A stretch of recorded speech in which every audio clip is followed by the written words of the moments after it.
Hello again, I am Jim Bob and welcome back to F1 Manager 24 Creative Team Career here on the PS5. We're with Ferrari, it's Season 5, Round 60 tonight. We are heading home.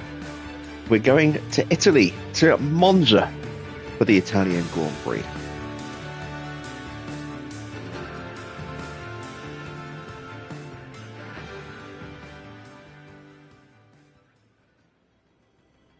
And if we are a little bit lucky and a little bit clever with our strategy, we may just be able to sneak a really good result here tonight. Hoping that we can pull off our first win of the season. We will need a little bit of luck. We are definitely underpowered. And we're going to a track where power is definitely important, but it's not the be-all and end-all. The most important thing is managing our tyres and staying in the DRS. If we can achieve that, then it'll put us in a really good shout in the late stages of the Grand Prix. That's the tricky bit. So, let's see if we can actually pull it off. Let's start by taking a quick look at the car. See if we need to put any different parts on. We're all looking pretty good so far.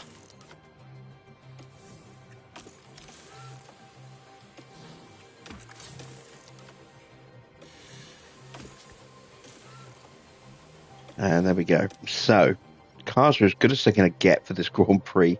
Top speed, not amazing. DRS is pretty problematic. That might cause some issues for us. Dirty air tolerance is not good either, which again could cause us some issues. At least our low speed performance is pretty good. I mean, that's important for the two really big acceleration zones, which are the first and second chicanes. Everywhere else after that, and as we go into the Lesmos, is high speed. Again, that could be a little bit better, but the differences aren't too big, despite the rankings looking pretty bad. And we do have our drivers in pretty strong form. Let's take a look at their stats. There you can see Joe is looking okay. Be nice to see those stats a little bit higher, but that's about as high as they're going to get, I think. Fuji, not quite on the imperious form we saw him have earlier. His development rate has dipped back down again some very high now. So that might be as a result of us moving on to a development role rather than proper driver training. But his stats are still very strong. I mean, look at his cornering, 99. His control and smoothness, 98 on both. Defending is 100. That could be crucial around this circuit. Smoothness for Joe is pretty strong as well at 92. That's going to help us with our one-stop medium to soft attempt at tyres, I think, quite nicely. So let's have a look at the forecast for today's race. It is going to be cool, which might make it actually a little tricky to pull off the one-stop with the softs, because we're going to have to protect them. And if the track and air temperatures are low, then that does run the risk of those tyres dropping out of the window. That is potentially a little bit of a stumbling block for us. We'll have to keep an eye on that through quali. How you doing, Patkins? Good to see you. Hello to everyone else lurking in the chat as well. Let's quickly check anything here that we need to do. What are we building right now? Let's see. We're 3 weeks away from our new parts. Don't have any money left, so we can't start anything here yet. We are how far away from a new ATR? Just 3 days away from a new ATR. So we've got a slot available, and we'll have hopefully a little bit of funding available. I was hoping to get a new rear wing done. We won't be able to afford that until we get our sponsor money through. So when's that due? That's got to be coming up soon, I hope.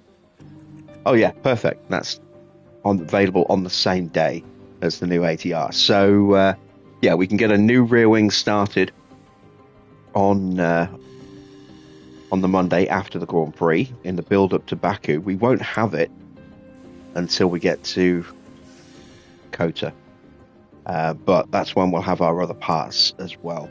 They can see the designs will all pop on Friday as we head to Singapore, so we can put them all into production, assuming we have money available.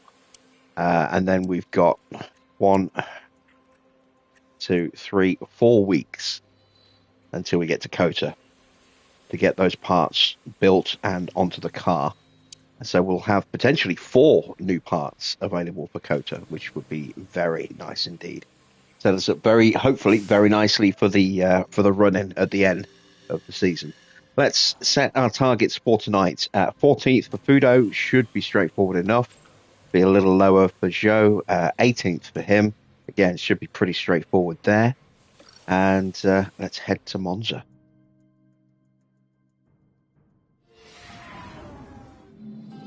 Here we go, ladies and gentlemen, with the Italian Grand Prix. Welcome to Life in the Fast Lane. We're here at Monza in Italy, the home of Ferrari. But who will take home the points this weekend? Taking a look at the top of the constructors' standings, we've got a team that's starting to pull away. And while there are plenty of rounds left, the teams know their time is slowly running out. Now let's crack on with the weekend.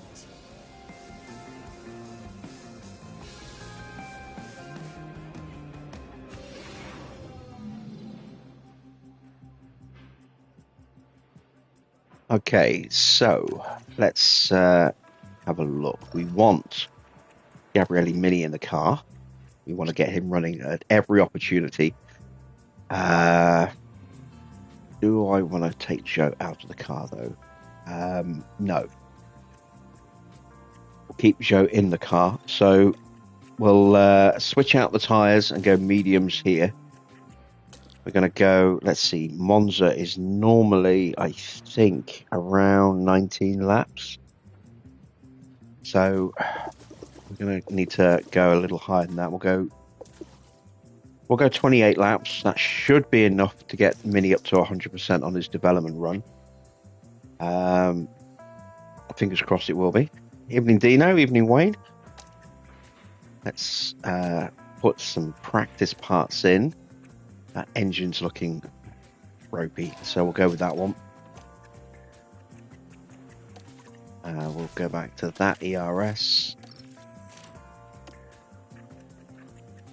And you know what, I'm gonna stick with that gearbox. Have I seen the news? Yes, I have. I will mention that in a second.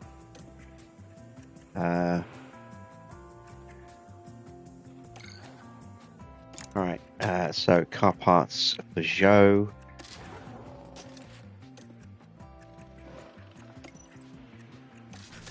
Go with that ERS, and then again we'll leave that gearbox in the car, and for Joe we'll go for 24 laps. I think should be enough, I hope. Car setup. The wing at the front is usually very low, but can go up to about a 2.5 sometimes. The rear wing is pretty much always a 9. I don't think I've ever seen it any higher than that. I'm sure there's going to be the odd outlier where it might pop up to a 9.5, but I'd be very, very surprised. Going to go pretty straightforward on this one. We're going to go 1.9. We'll go with a 1.9 on the roll bar. I'll leave the camber where it is, and we'll push the toe up. Just having a look. Actually, yeah, it looks a little. Maybe I need to just pull the front wing back a little bit. Let's do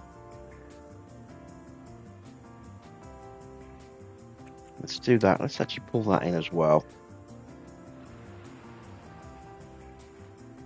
I think.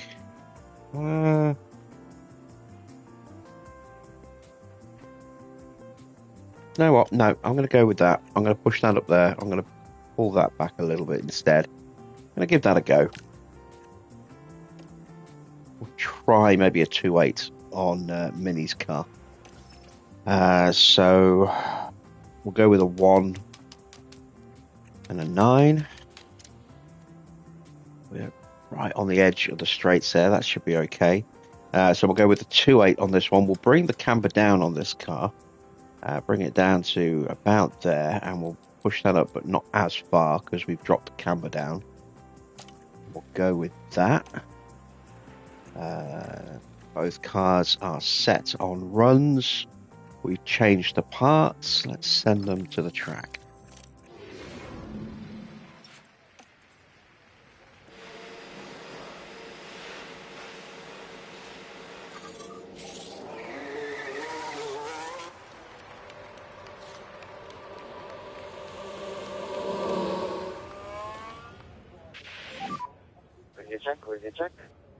So yeah, as alluded to in the chat, there was some sad news today. Eddie Jordan passed away after a short battle with a pretty aggressive cancer. What was he? Mid-70s, I think. In the end, certainly one of the more colourful figures in F1's history as a team owner. Quite controversial at times, and then transitioned into punditry, of which I have to say I wasn't really a fan of his punditry work. But huge respect for his run as team principal, team owner of Jordan. One of the few independents that actually were successful. Was it 8 wins in the end, I think, for Jordan as a team? Even had a brief flirtation with a championship run at one point, I think in '99. And one of the most famous things that John did was to springboard launched the career of Michael Schumacher in Formula One. Gave him his break at Spa in '91. We can keep it like this. And then the very next race he rocked up for Benetton, which pissed off Jordan immensely. There was some legal back and forth and wrangling about that. But it was Jordan who gave us, Schumacher on his debut. So, yeah, sad loss for Formula One.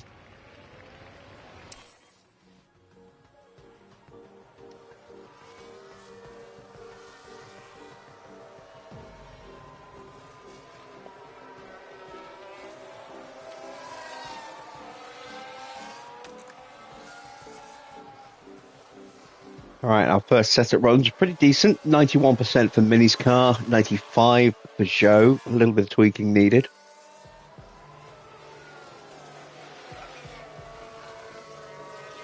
Keep an eye on Mini's driver development. He's at 92, so another lap or two needed.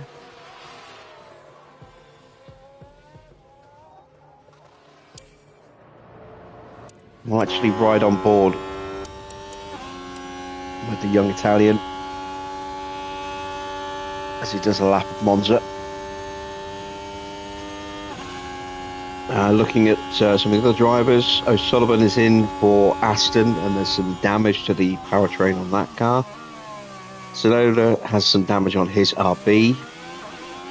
Perez has some big damage on his car, so that'll be getting changed out at the end of this session. Do we have any other rookies running today? Let's start from the top. Behrman is in again for McLaren. My God, he is running every race, isn't he? I think it's just Behrman. Oh, Behrman, O'Sullivan, and Bogdanovic. Bogdanovic in for Haas instead of Lawson. Tsunoda's car's just gone orange, so that'll get a replacement part after this session. And that's it. Those three, along with Mini, are the only rookies running today.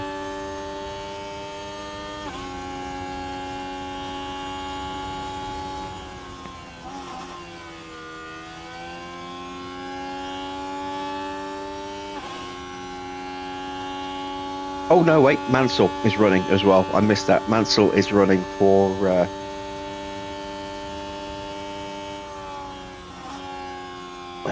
Cadillac. Oh, was it only 4 wins, was it?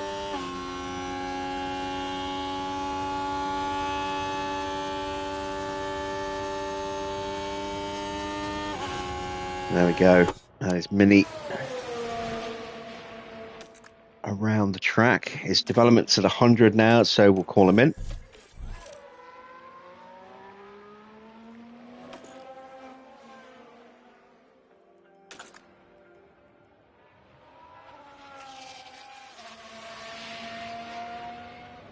As he rocks through Curva Grande up to the second chicane.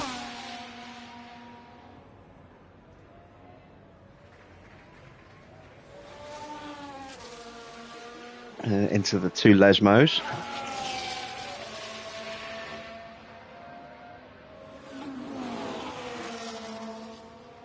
For this fast DRS straight, which dips down underneath the crossover bridge before heading into the Ascari chicane.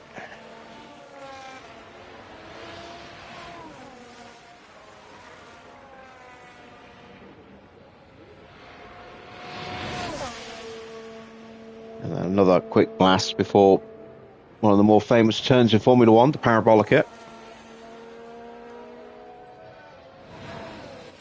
And it's the pits.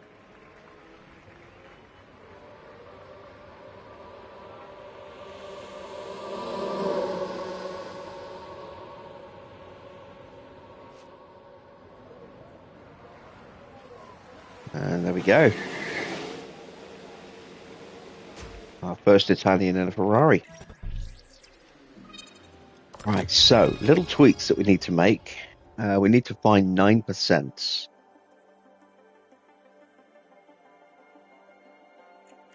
Let's look at pushing that up a bit.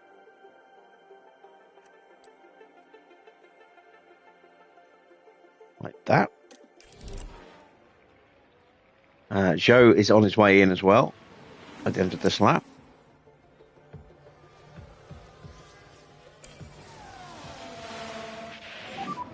Box is lap for... Copy, what do you? Drop pending. You can start in front of the garage.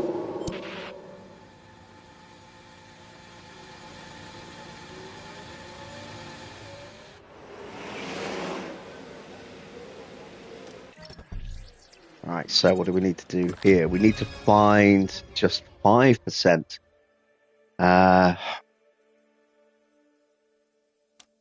Looks like we might be going up to a 2 on the front wing then.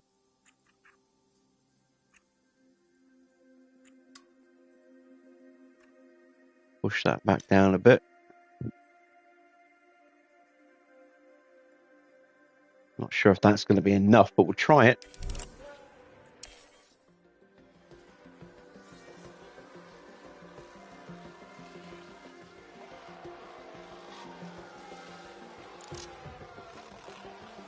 And that is the end of our first practice run here.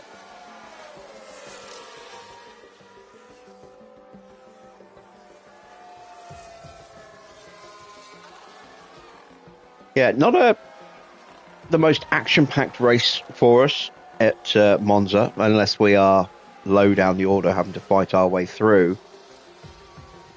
It's more about trying to just hold a good tactical position through the first stint.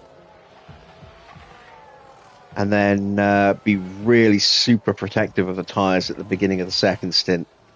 Again, trying to hang on so that we have that grip advantage in the closing stages. That's where, if we have any chance of winning, we're going to need to have that extra tyre grip, especially given how hard it is to break away around this circuit.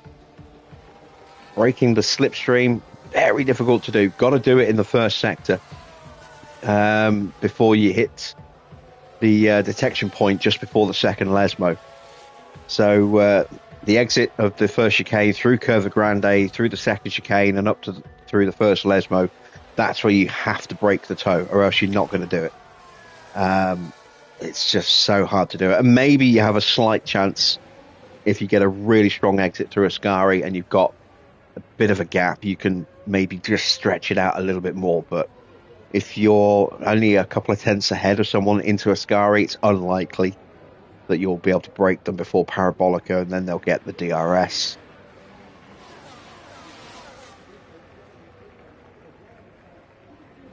All the way down the main straight. So, tricky one.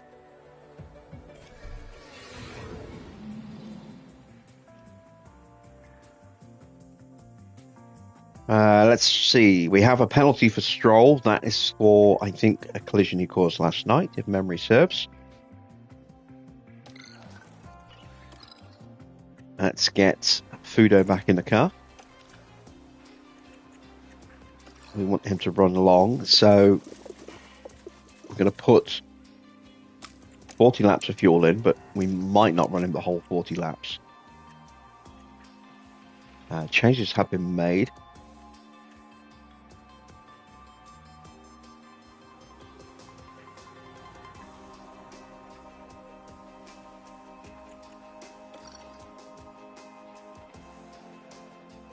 You want to bolt from behind, so you have DRS down the main straight. If you're going for the fastest lap, yes. It's not as important as long as you are ahead, coming out of the chicane, then you're okay.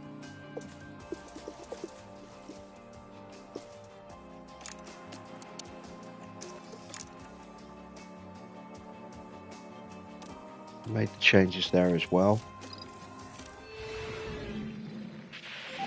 Get Joe out first. He's on less fuel, faster tyres. Fudo will pop out behind one of the Alpines. Not sure which one it is. Let's have a look. It's Stoffel.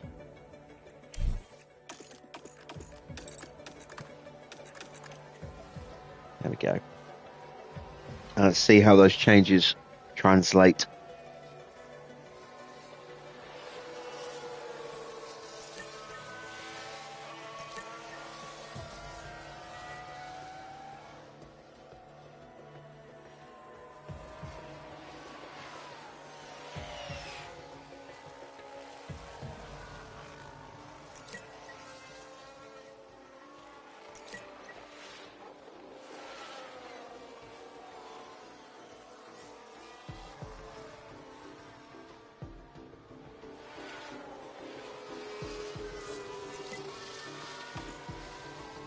We've yet to win anything. We haven't won a sprint. We haven't won a race. Had a few third places. I think we've had a couple of seconds as well. But as yet, the top step of either a sprint or Grand Prix has been somewhat elusive. Thought we might have a chance at China, but we didn't get a particularly good run through there. I'm so happy. Copy, Joe. We're at 97. We have got him into the optimal window, but not quite perfect. Maybe I need to push the front wing a little bit more. We definitely improved the car by 2%.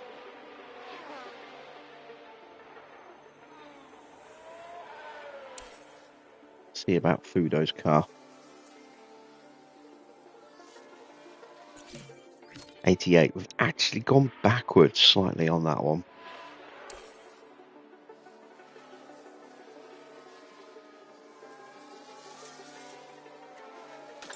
And I'm actually going to call him in.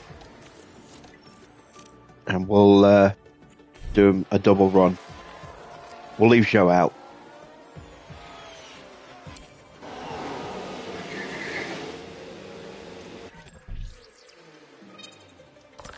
Right, so we have gone the wrong way with the cornering, so that needs to be there. We need to bring that back down to there.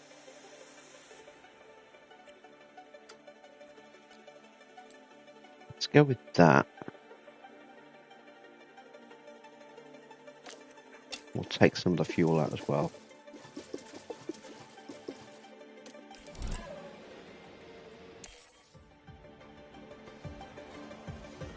Anyway, Victor, Albon has developed an issue with the car. Now, that might not actually be a powertrain issue. That might be the underfloor. It is very easy to break the underfloor around this circuit. You remember that's what happened to Kimi here last year. Broke his underfloor very early on. The first lap damaged it, and then it broke later on in the race, and that was him eliminated. Let's see, where is Albon? Where is Albon? Looking for a blue car. He's not. He's in an Aston, isn't he?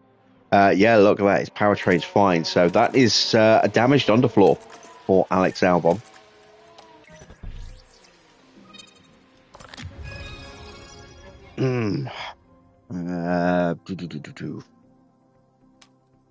Let's push the front wing up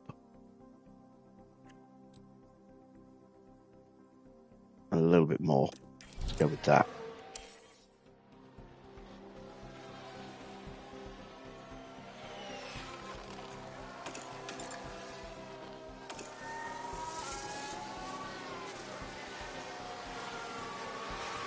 Hopefully we don't have a repeat of that last year. What happened last year, this time around. Yellow flag. Someone with a little whoopsie.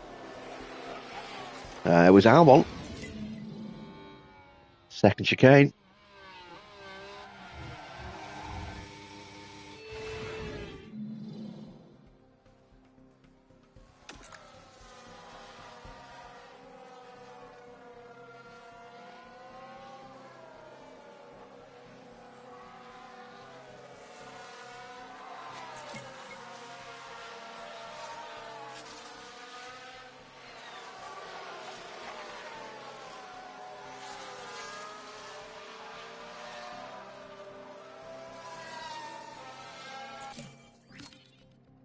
Oh, big improvement there. 97% for Fudo. Very nice.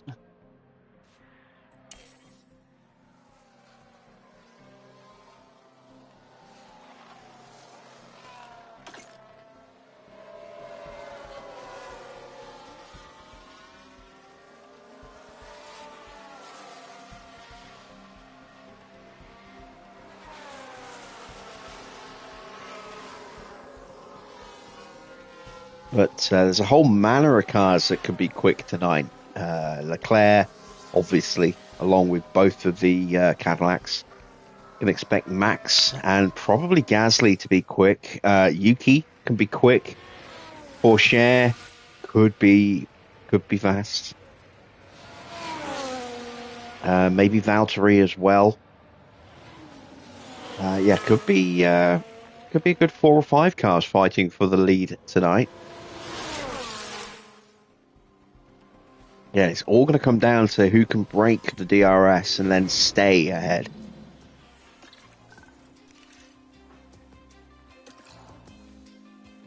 If they try and go for a break on their own, they will get reeled in. It's going to have to be a breakaway group. A little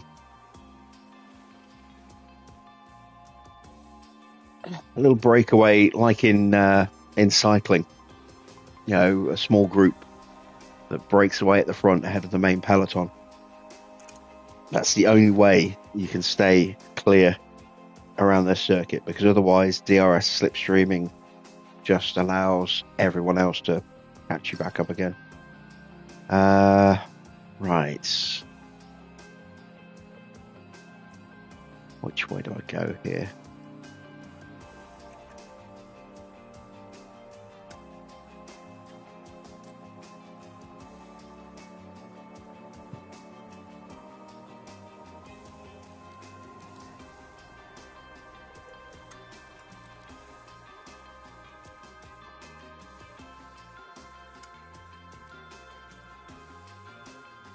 I'm going to try that. See if that works. We want to go for, let's see, we're at what, 92%. 20 laps should be more than enough. Probably won't even need 20. Same for show, and just to give us more options if there's a safety car, because we do tend to get them around here, we are going to go with a set of softs. So we've got the option of an extra set of mediums.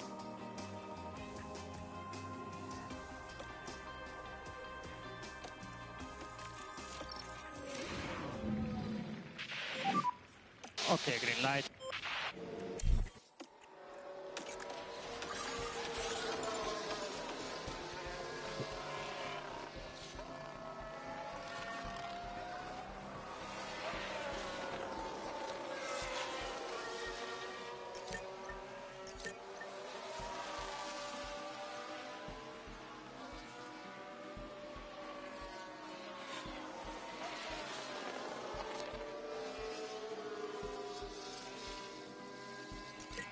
And this is one of the closest qualifyings of the season.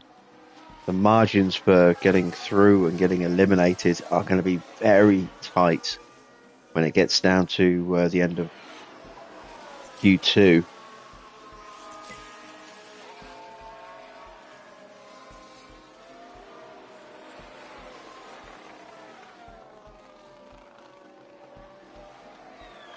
And pole is likely to be separated by thousandths rather than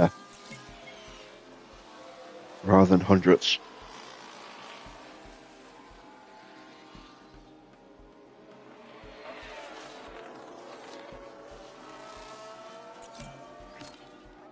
All right, 96 went the wrong way. 99 for Joe, so that car's pretty much done. We're at 50% for Joe. We'll just do an extra couple of laps.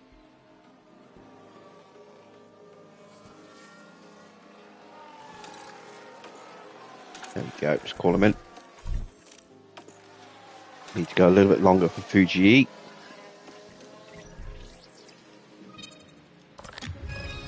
And that needs to go back up to there.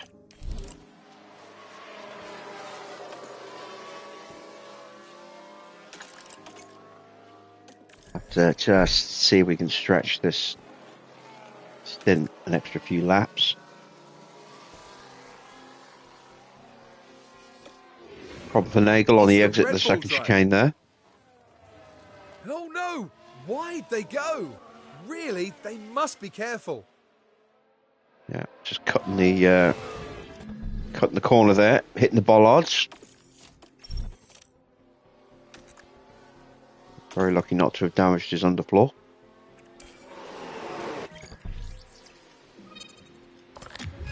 Okay, so we found the braking stability, but we broke the traction, so we need to go...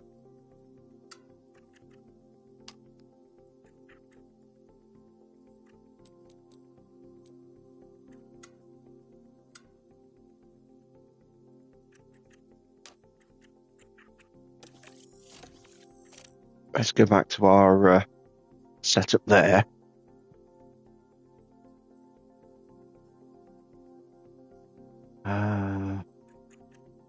We tried going that way and it didn't work, so it's going to have to go this way.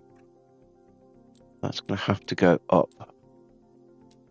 And I'm worried about the front wing.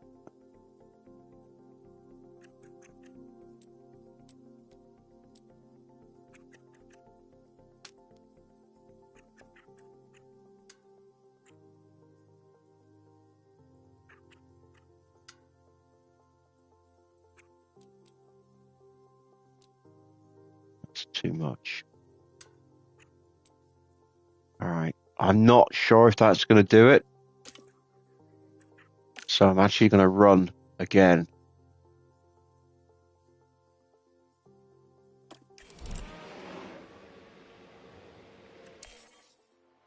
We have to do a little bit extra. Oh, we've got a crash. A couple of cars with damage. Checo and is that Valtteri?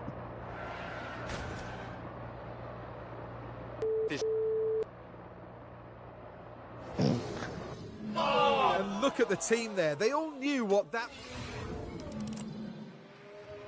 It is Valtteri. Yeah, we are just a little. We were going to have to do an extra few laps anyway, so we're actually going to do a full run, or enough to get the feedback.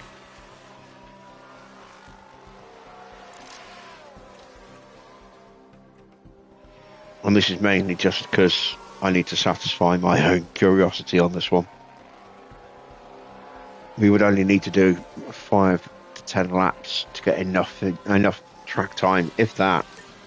But we'll do enough to get the full 5 out of 5 feedback.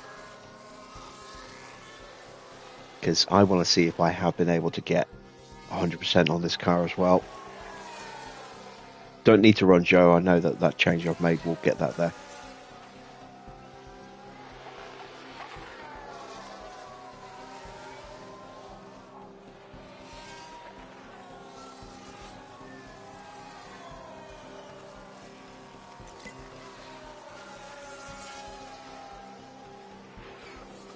So, a couple of things to be wary of on this track. Obviously, we know that there are definitely issues with certain corners breaking underfloors. Ascari is infamous for that. But also, just like at Austria, you can get pushed out wide onto the gravel, especially on the exit of the first chicane, and drop a huge amount of time and places. So we need to be careful of that. That happened to us last year as well. That's where we initially broke the underfloor with Kimi as well. Pushed out at the chicane on on lap 1, damaged the underfloor, lost a few laps, a few spots on the grid as a result. And there we go. That's what I wanted to see. And then we broke it completely at Ascari later in the race. So, got to be careful we don't get pushed out wide on the chicane, the first chicane.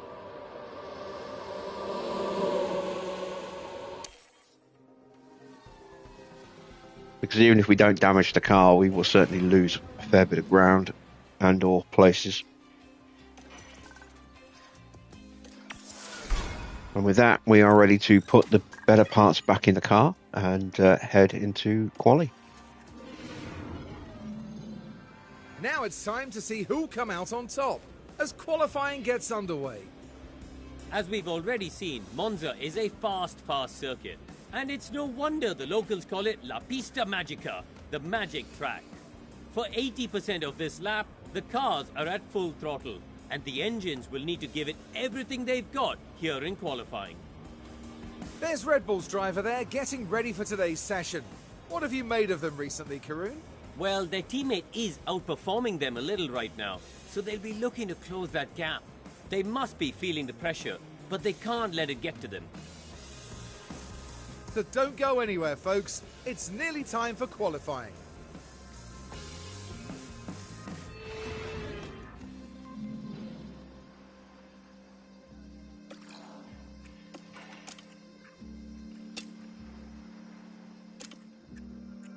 Thought for a minute I only had 2 sets of tyres. I'm like, what the hell?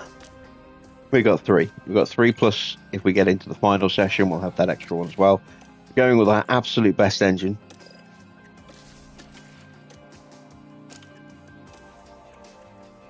And then we'll go back to the other engine afterwards. For Baku. Go down to the 83.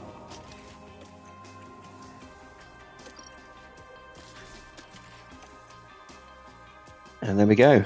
We are ready. Let's set a lap. A lot of potential to get held up here as well with traffic. And any kind of delay, because it's such a high-speed circuit, such a fast lap. Any kind of delay is going to be catastrophic.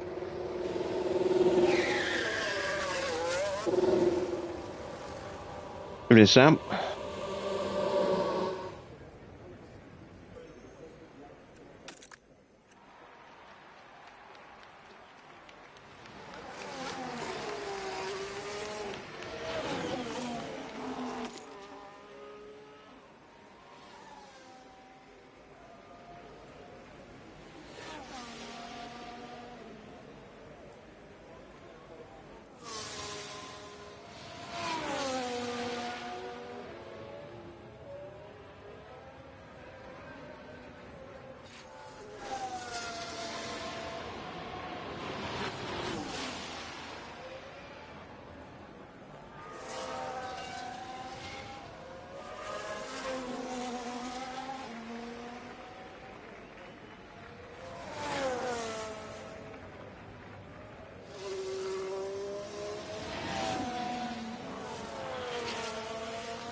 And we are going to do a little Eddie tribute later in the season.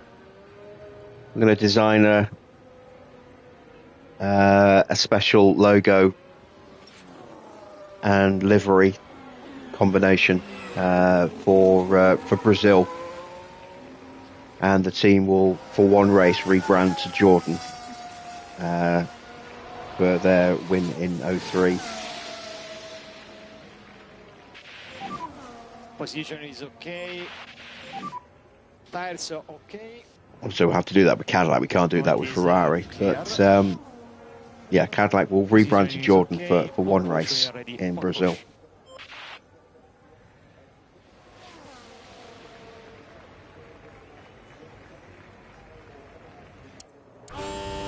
Right, so we will get a clear lap. No traffic. That's good.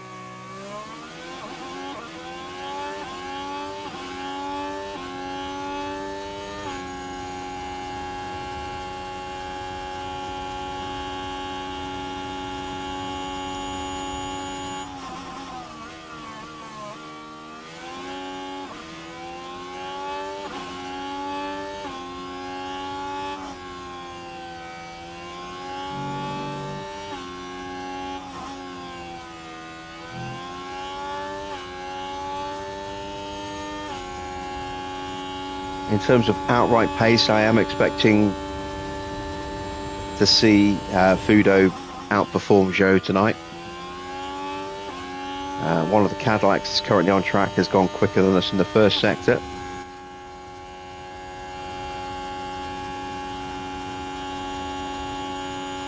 .118.3 for Fudo.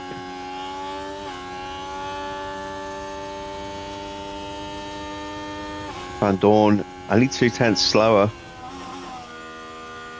and Zhou is slower than Van Dorn. That is a little bit of a worry.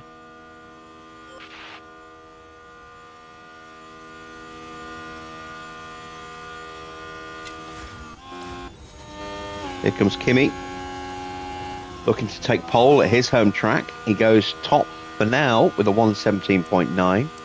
Long way to go until pole itself is settled, but good quick lap to get him started. And now Leclerc goes even quicker, 117.8.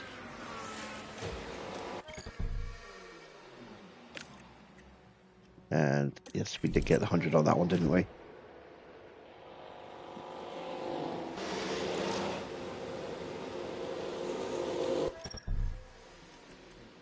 And 100 there as well.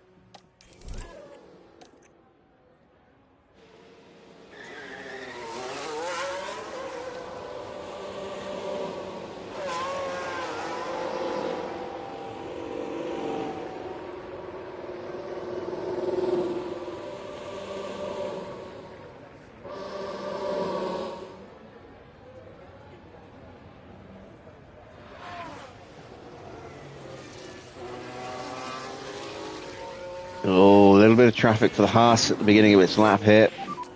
For Lawson. He's probably been held up a little bit.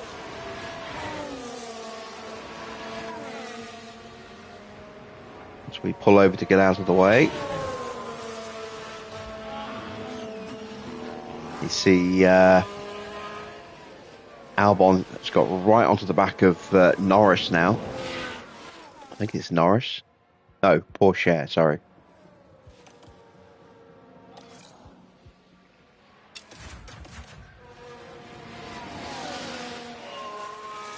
And it's brought Zhou right onto the back of Ocon.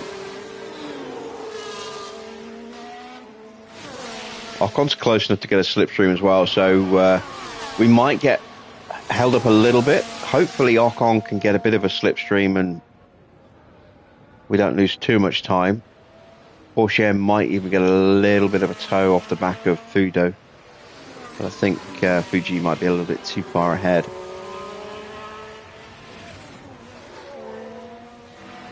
Lawson goes P3 despite that potential hold up there. We've got a a Mercedes coming through. Oh, and he is getting held up badly. All good on tires at the moment.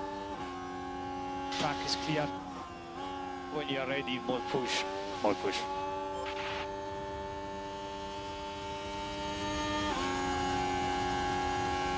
I don't know if we've got the straight line speed to get past the Alpine. Oh, we've got traffic. Oh, well, there we go. That lap's a bust.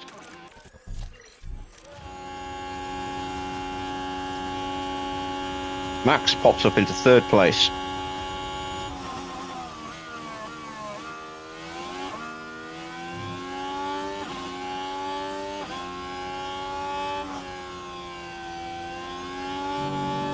Oh, a little fraction left there, but not too bad. We kind of got away with that one. Lawson peeling out of the way just before the second Lesmo. He's going to hold up potentially Porsche though. Into Ascari, and we are on our personal best in this sector as well.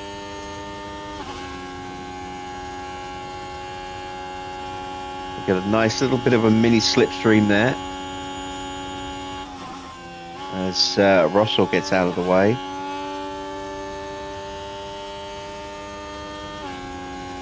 And across the line. And we found a couple of tenths. Fudo up into third.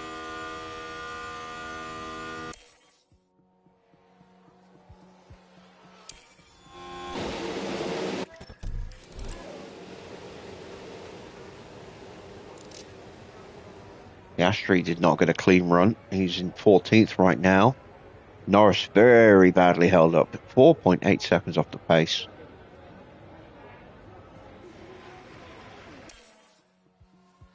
A little yellow flag moment there for someone. Stroll goes up to P3. Right Iwasa with a lock up at turn now. 1. Now this was the Sauber. Not sure if this was starting or ending the lap. I think this was starting his lap. And there's the lockup. They were just unable to do much about it.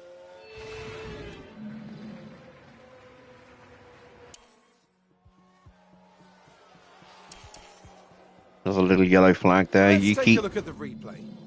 So we're heading now into turn 5. And Cuts nearly, the chicane just on his running flying wide. lap. And they might want to take a look at the floor of the car there.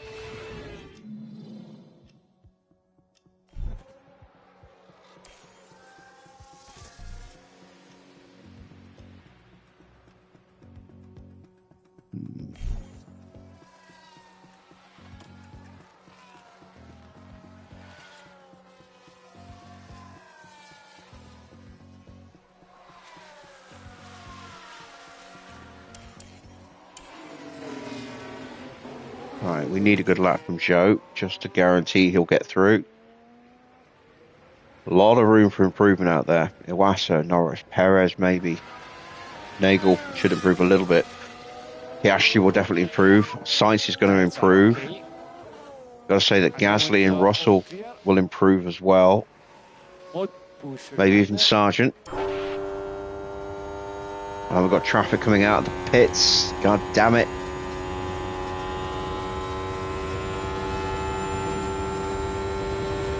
Don't make me abort another lap, please.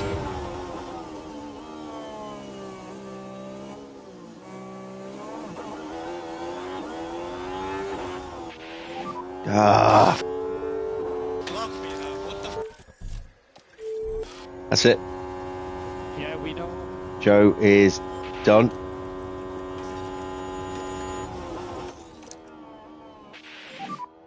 Try to slow down a bit. Didn't mean to go into manual control. I meant to just cancel the lap and pull him in.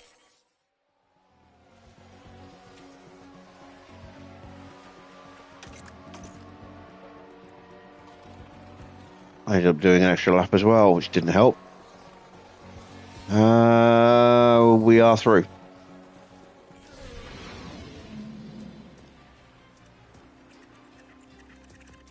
So Gasly eliminated along with George Russell, Lando Norris, Ocon, Nagel and Iwasa all out in the first session.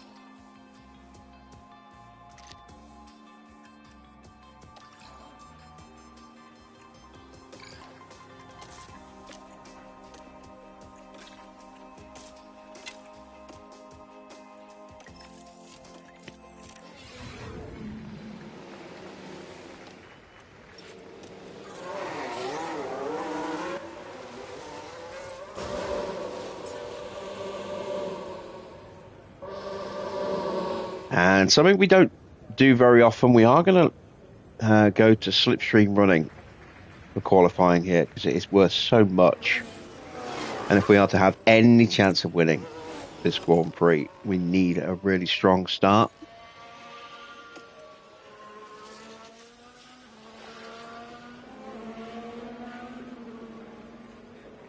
So we'll take this first run on Scrubs as a little practice run at the slipstream because it's been a while since we've done it.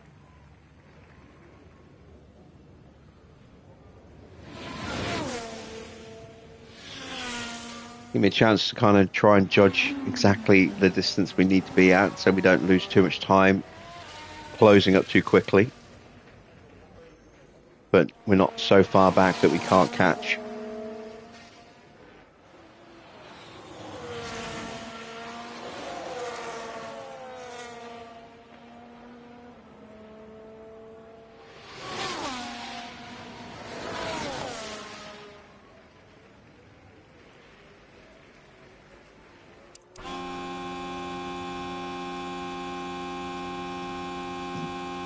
Visually, it looks like the distance is about right.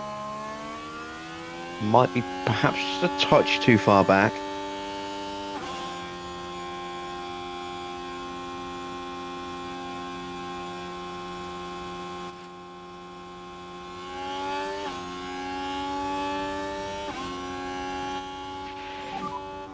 Tires on target at the moment.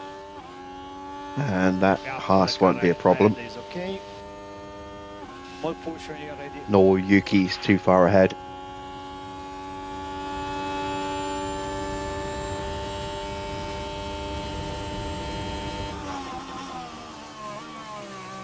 So if we've got this right, Fuji will be slower. If we've got it wrong, Fuji will be quicker.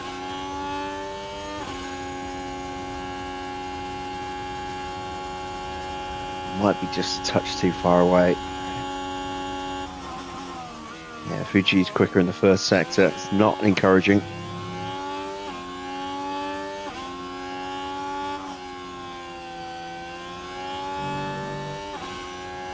Might have just misjudged the gap.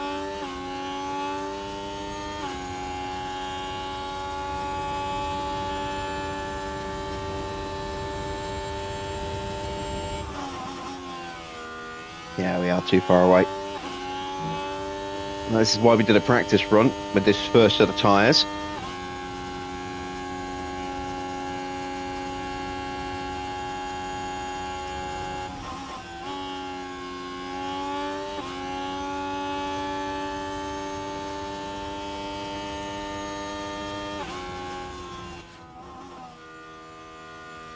.4 of a second, the gap.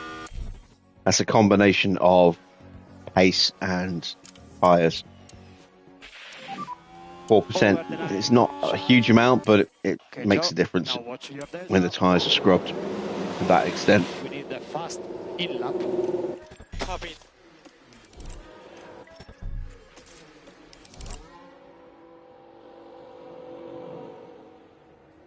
Alright, we're only going to have time or tyres left for one more run if we're going to have any chance in the next session, so we're going to have to wait for the right time to send both cars out.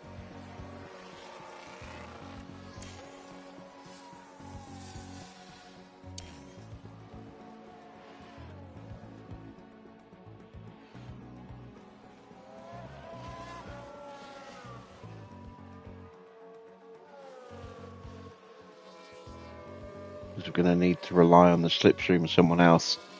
Leclerc and Antonelli just 6,000 tenths of a second apart at the top. This could be our opportunity here behind Oscar.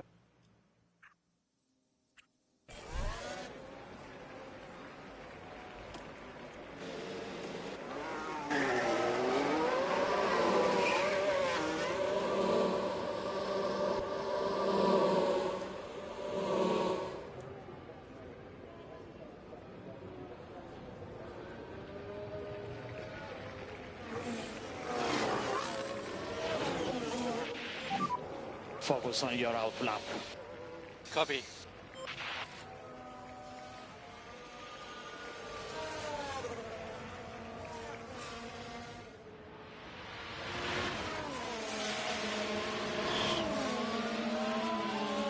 Well, my two are definitely...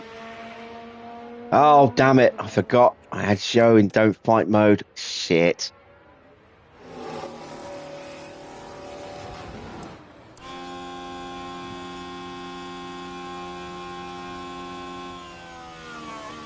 And we lost our slipstream to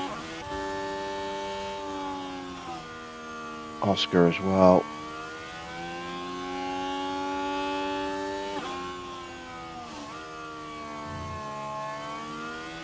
Alright, so we can try and be clever here. And watch to see where Lawson goes green.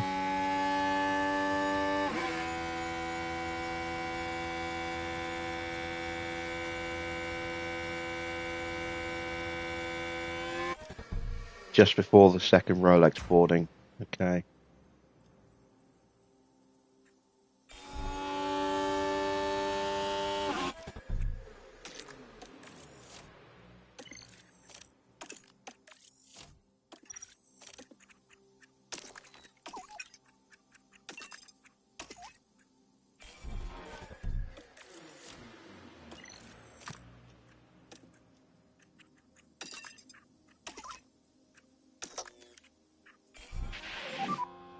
Overtake available. Copy.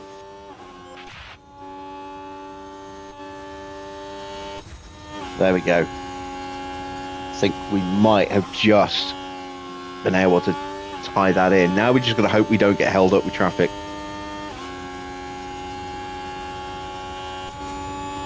We're definitely close enough with Fuji. I just hope Joe is close enough to hang on to the back of Fuji.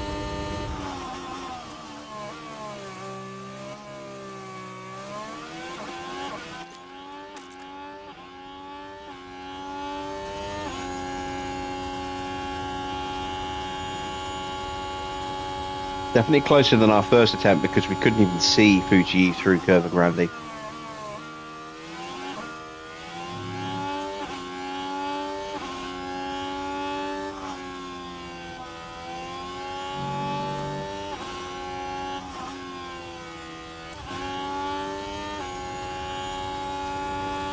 You'll see how we'll visually close up here on the back of Oscar.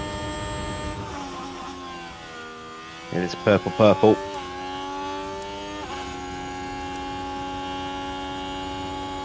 And Joe isn't quite close enough, but he's still getting a distant slipstream.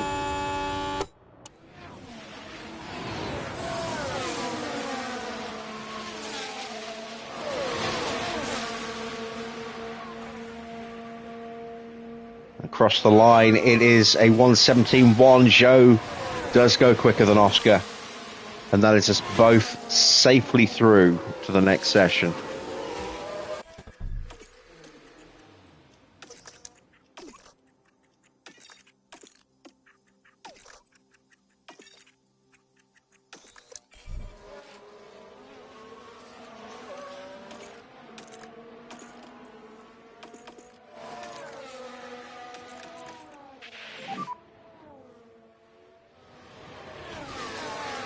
Copy.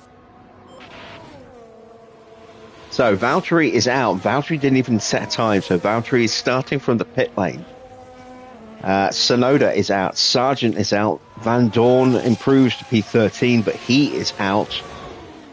There's Albon. He's got Sainz right behind him, so Sainz might not improve. Albon is probably not going to improve, having to drive defensively. There's Pourchaire. He's running in clear air. Perez gets ahead of Lawson.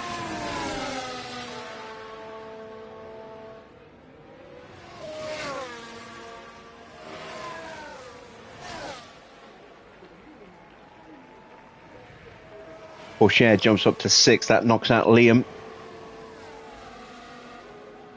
Albon and Sainz have crossed the line. No improvement for them. So Lawson is out with Sonoda, Sargent, Van Dorn, Albon and Valtteri. Stroll has got through in P8. Will have a grid penalty to be applied after Q3.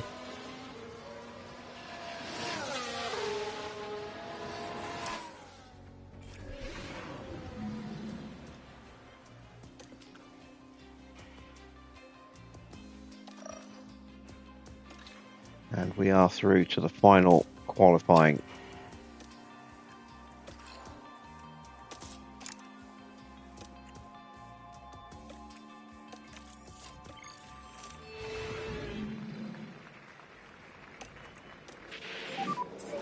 Second to the green.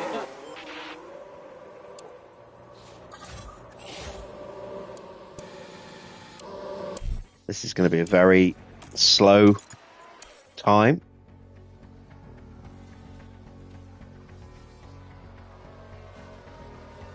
Especially with Porsche air popping out like that.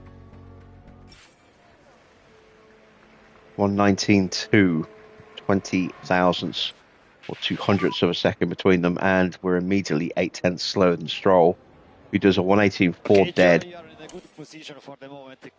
17.7 for Antonelli, 17.6 for Leclerc.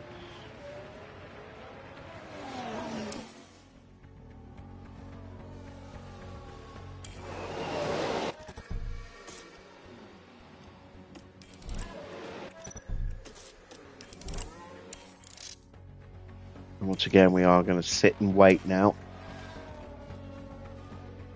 Kimi is going out, and we're going to try and get out behind Kimi.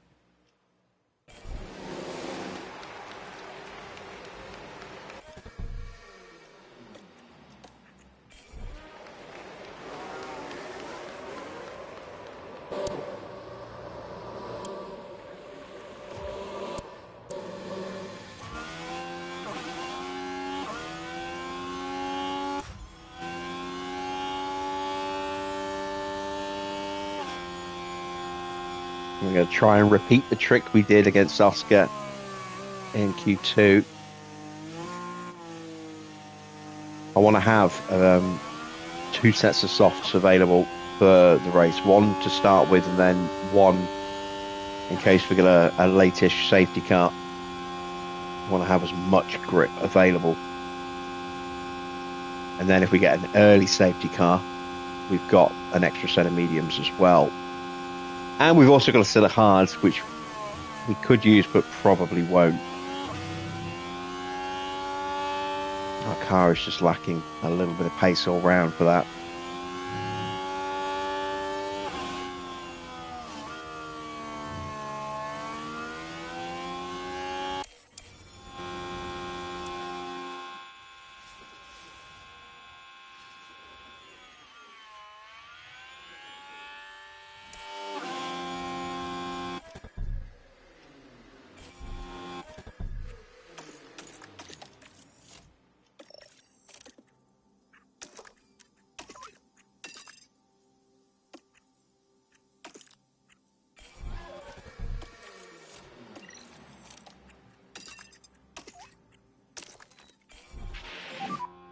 Use overtake.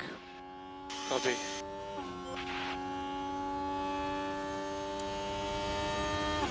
That's looking good.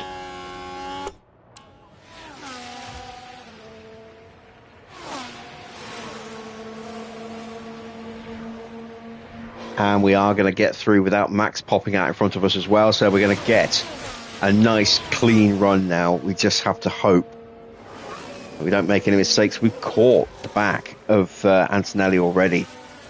That's a surprise.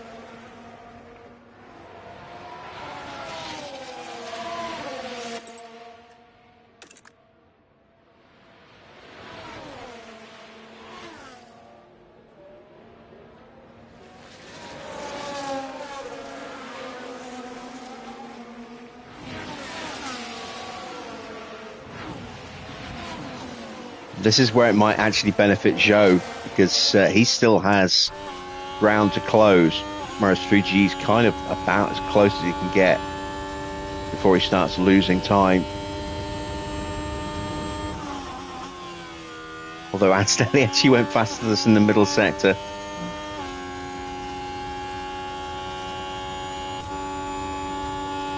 Fuji's probably going to go purple in this sector.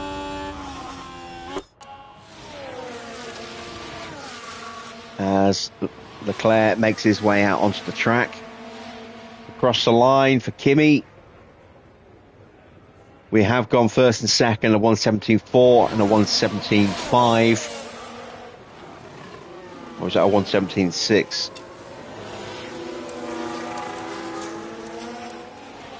The 117.6. Piastri leaving the pits. There is Leclerc. Max is about to start his flying lap. What kind of pace can he throw out? It's currently 1.2 seconds off the pace, but that is about to change. Perez pulls over out of the way.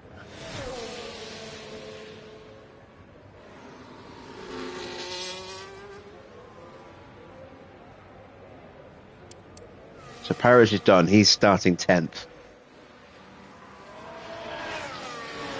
Depending on where Stroll qualifies. Speaking of, Stroll is coming up to the final corner now. Out of the parabolic across the line. He's starting his lap. So, let's keep an eye on Max. Go Felix. Can stop in your pit stop position.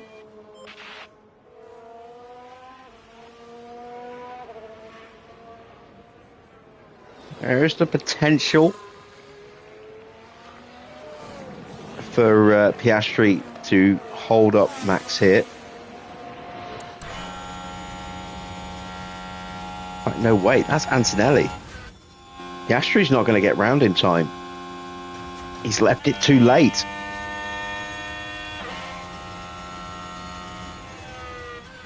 Max improves up to P5. Leclerc is on a flying lap.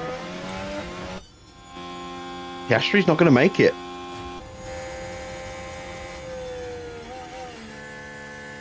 Porsche crosses the line to finish his flying lap.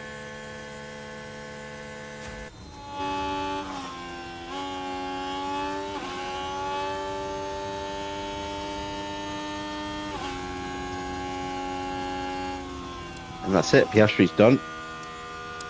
Did not get to set a time, so it's just Charles Leclerc.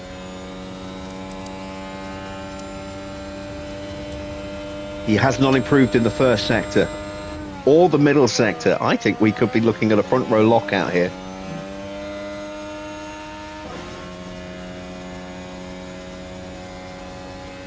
We had to get a little creative to do it, but you are going to do it. This is the track to do it out.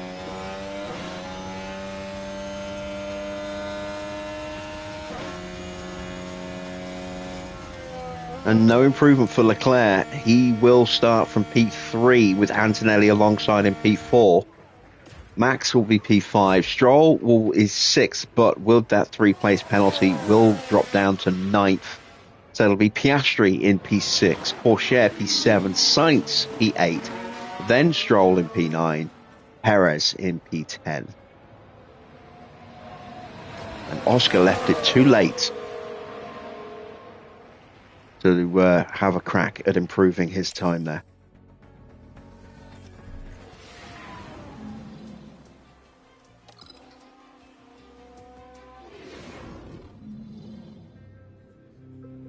Well, it won't be long before the drivers hit the track for 53 laps around Monza in what should be a fast and fantastic race. Monza has seen some incredible moments in the past. Pierre Gasly's unexpected 2020 victory reminded us of how wonderfully unpredictable this sport can be. Monza, a centurion among circuits, dripping with motorsport history. Expect to see cars fly by as 80% of the track is tackled at full throttle. It's not all go, however, and brakes can be prone to overheating through the tight chicanes that Monza has to offer. The time has come to fight it out. It's race day.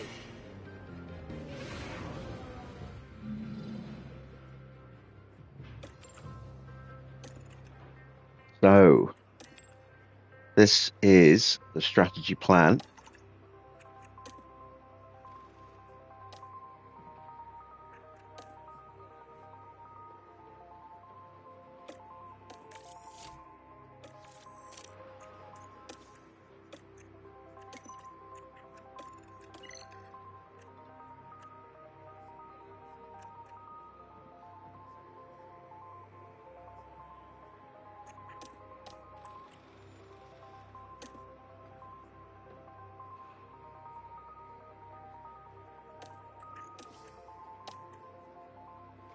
We're going to put an extra lap of fuel in for the opening few laps.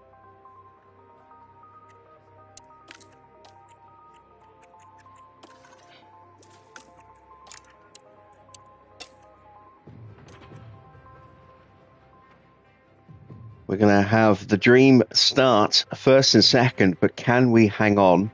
Because we are going to get overtaken within those first couple of laps. It's how far back we fall, hopefully not very far, and then whether we can stay with the breakaway that inevitably will happen.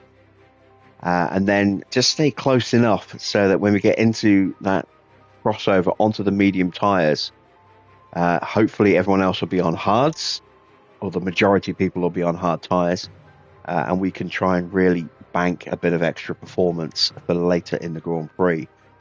Can we pull off the spectacular? Can we get our first win of any kind with Ferrari here tonight? Let's send them to the grid and find out as we start the Italian Grand Prix. Welcome back, everyone. The final preparations are now being made as we head into the race. A lot of people will be keen to see just how Zhou Guanyu will fare today. They're in second place on the grid, but that could so easily change in the first few seconds after lights out. And it'll be exciting to see just what will happen here today. Here we are at the oldest circuit in Europe for this, the Italian Grand Prix. And it's lights out and away we go. All right, it's a good start from Zhou. We've got it covered with both cars here quite nicely. Zhou's going to go through into the lead, maybe? Yes, he is.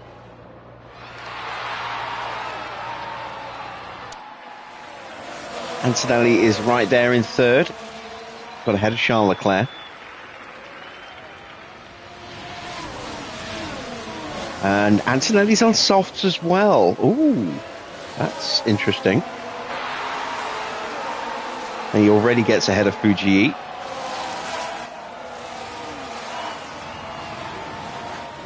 So, we have one car on softs apart from us. Oh no, Iwasa's on softs as well.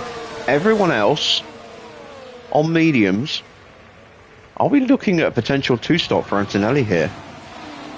Or is he going to go softs to hards? You saw it?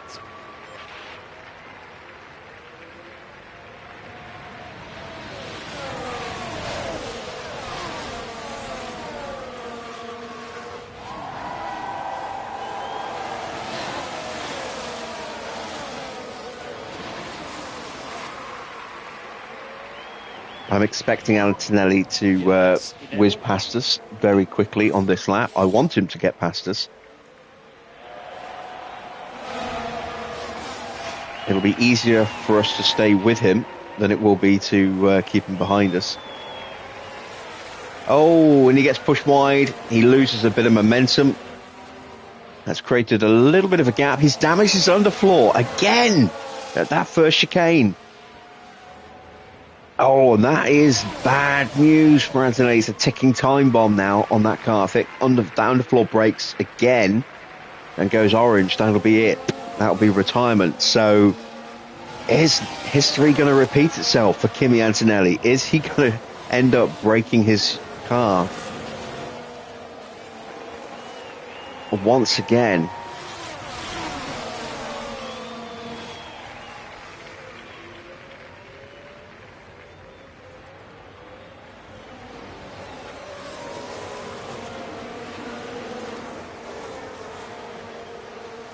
Fuji back into the lead. Both drivers into peak confidence nice and quickly. That's what we wanted to see.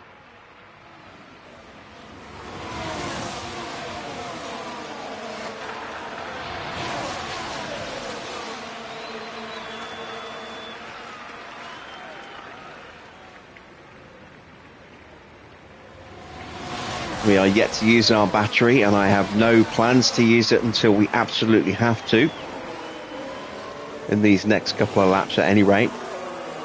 I'm waiting for the inevitable push from somebody. Try and get past us, and we need the battery to respond to that. Make sure we don't get dropped. Not going to push just for the sake of pushing, because we're protecting tyres, so we really can't risk that at this stage.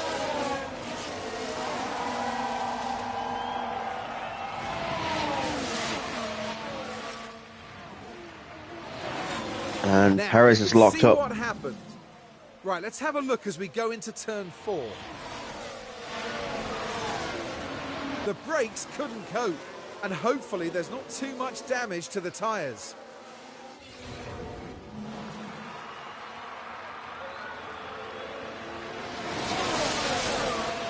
Joe will take the inside line into Ascari. In fact, he gets done very early. And here's where Fuji... Oh, no, wait. Fuji held off the position. It was Joe who got jumped. There was a risk that both cars would take him there, but only Antonelli got through. Try to recover your previous hit that was looking fine. Leclerc behind.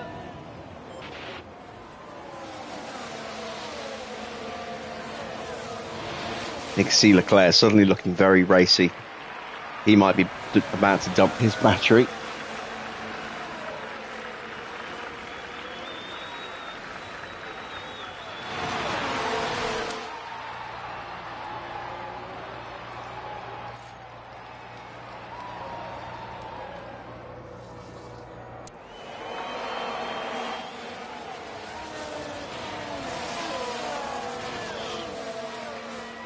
There's the breakaway.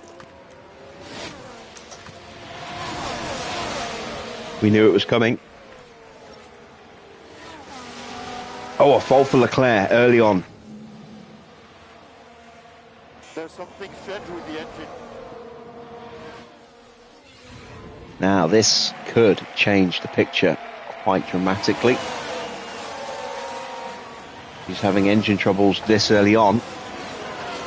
Antonelli's already 2 seconds clear. Norris has picked up some damage.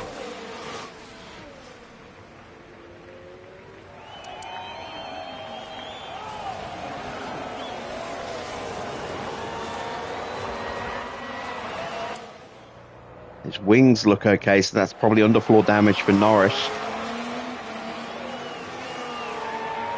So again, he's now on the ticking time bomb.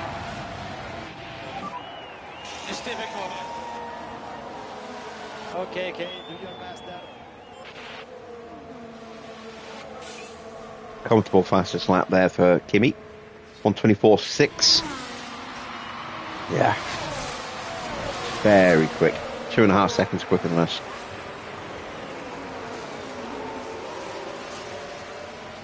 And Max gets through on Leclerc.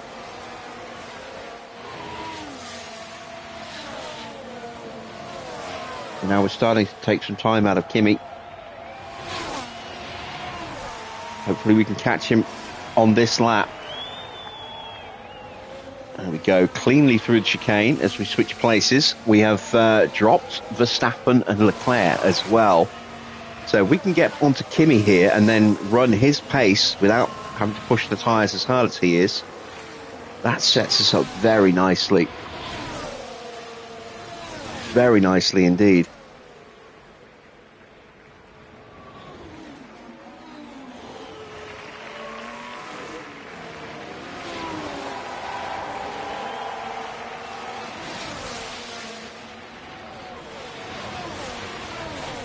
And we're in the DRS zone. That's where we want to be. Right.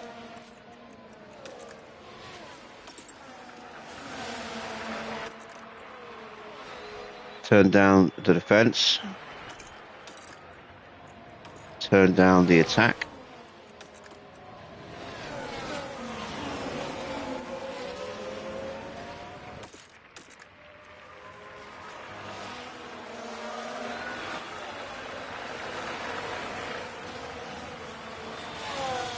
As Leclerc's got back through again, he might be about to try and link back up to us. And he has done already.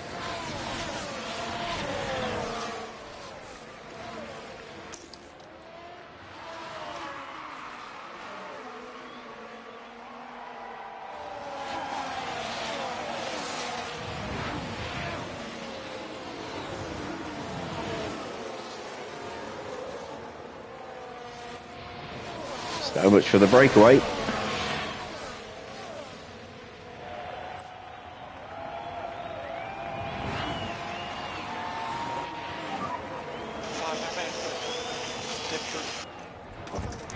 Do your best.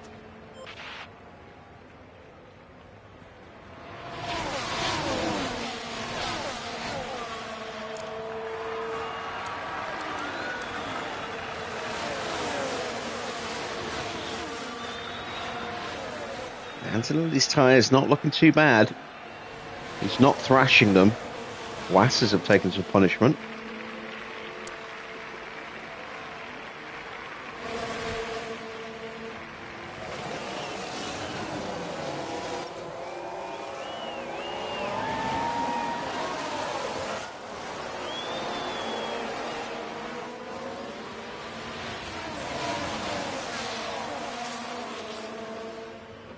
And we have another yellow flag. That is something at turn 1. I think it is Now Logan. we should be able to take That's a not look who I here. thought it was.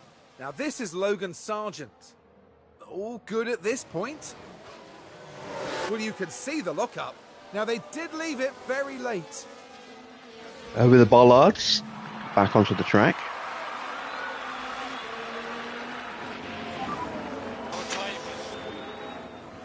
Keep focus on your race now.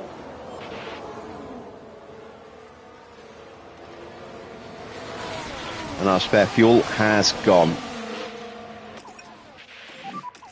Try some lift off.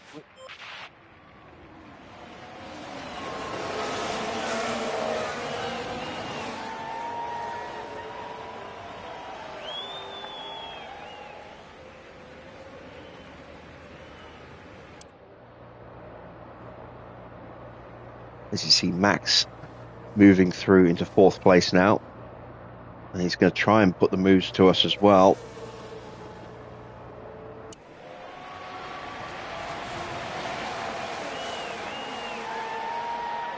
Pulls out of the slipstream too early.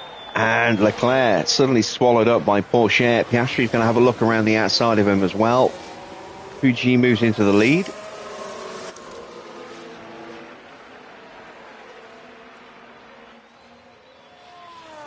Yeah, and that is Leclerc down into 7th place.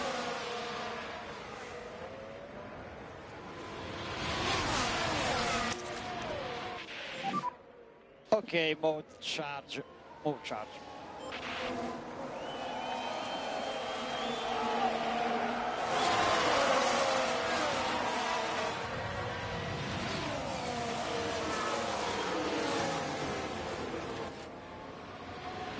And Leclerc's engine goes orange. Stoffels picked up a fault as well. Well, yeah, right. It certainly looks like they've developed a fault.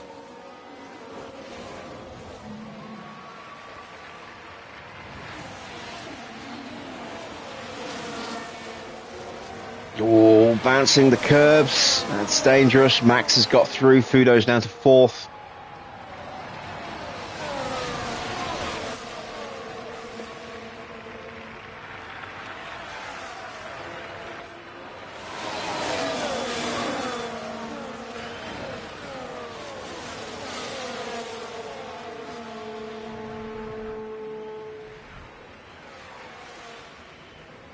And we should get the position back because Max again pulled out of the slipstream too soon. Oh, it's a squeeze. It's 3 wide. 3 wide behind us there. Somehow Max is able to hang on to the position.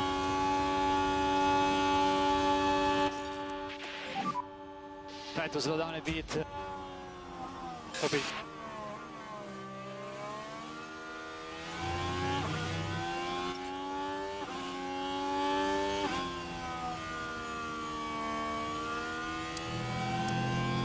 And we are side by side here. A little extra squirt of battery just to hold that position.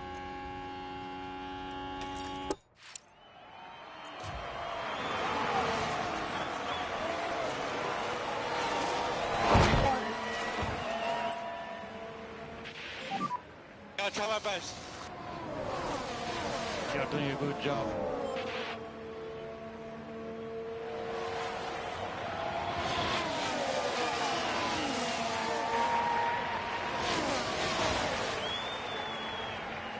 And once again, Max has lost the slipstream by pulling out too soon.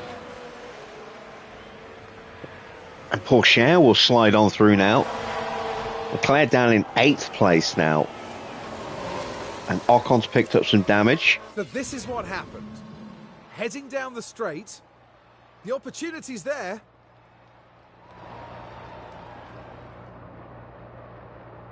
And the Ferrari...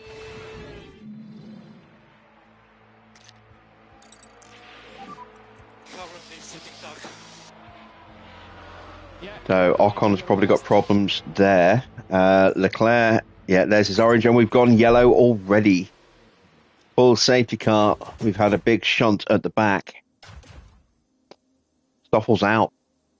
Stoffel's broken that underfloor, and he is out. Safety car deployed. What happened to Ocon? There's Okay, Ocon. more charge, more charge. He is still going. Keep working your tires.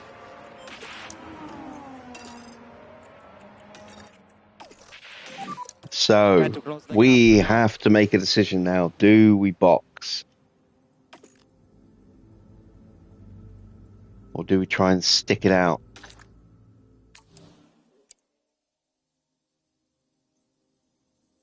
I think most of the grid is going to box here.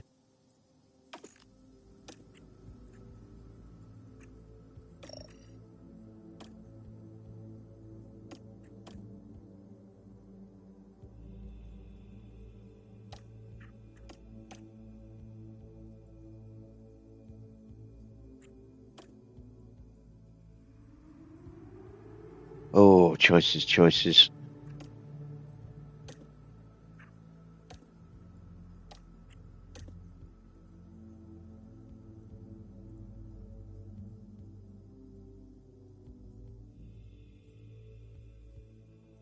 If we go to hards, we could theoretically take them to the end, but I really doubt we could pull that off. What is the track temperature at the moment? 38 degrees.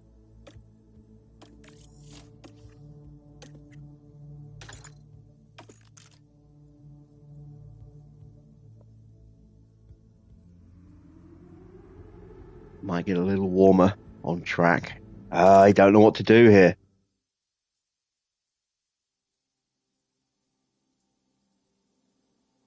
I think I might just hold position.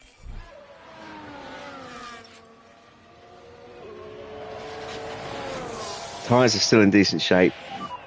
We're going to stick it out. We're going to stay on track.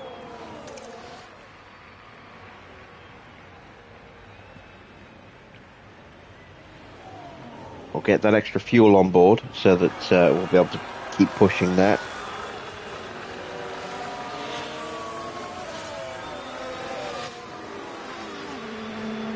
And we'll protect the tyres as much as we can.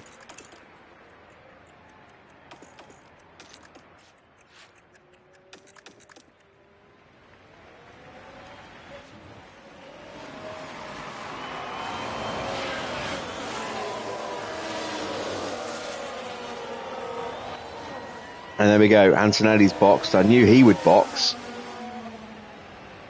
Everyone is boxing, look.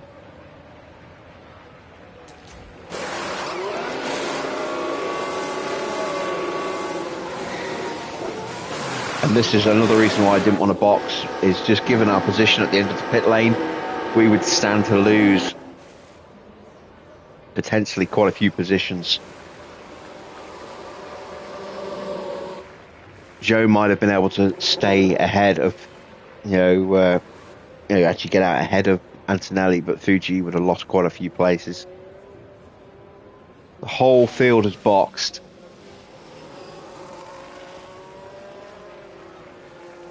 And I imagine it's going to be hard tyres for everybody here. They're going to have to stop again.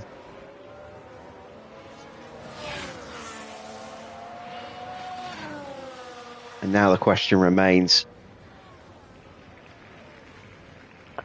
will they be going hards to mediums or hards to softs? I would imagine hards to softs. But they may just go really aggressive and go hard, pushing them, and then mediums to finish.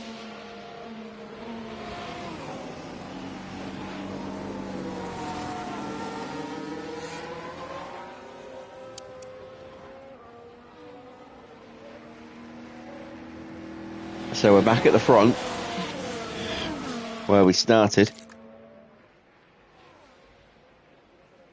Stroll is in P4 ahead of Oscar, P5.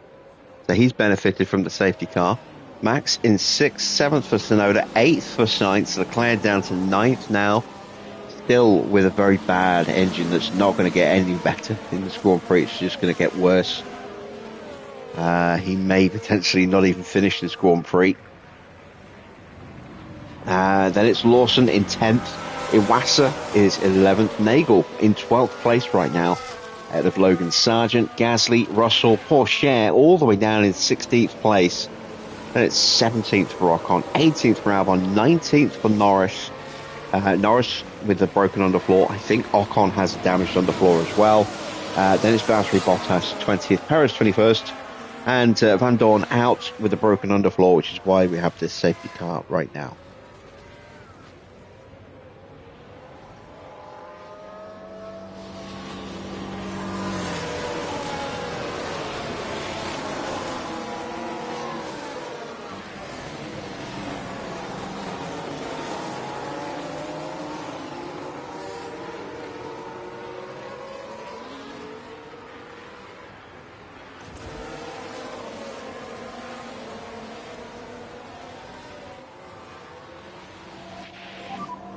Tires update. Tire looks quite good at the moment.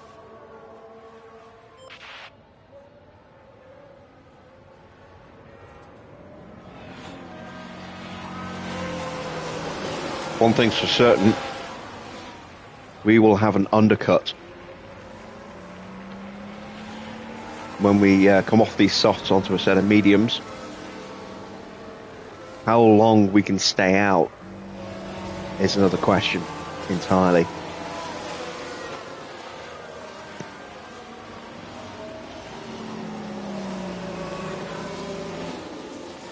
And I would not be at all surprised if the safety car comes in at the end of this lap.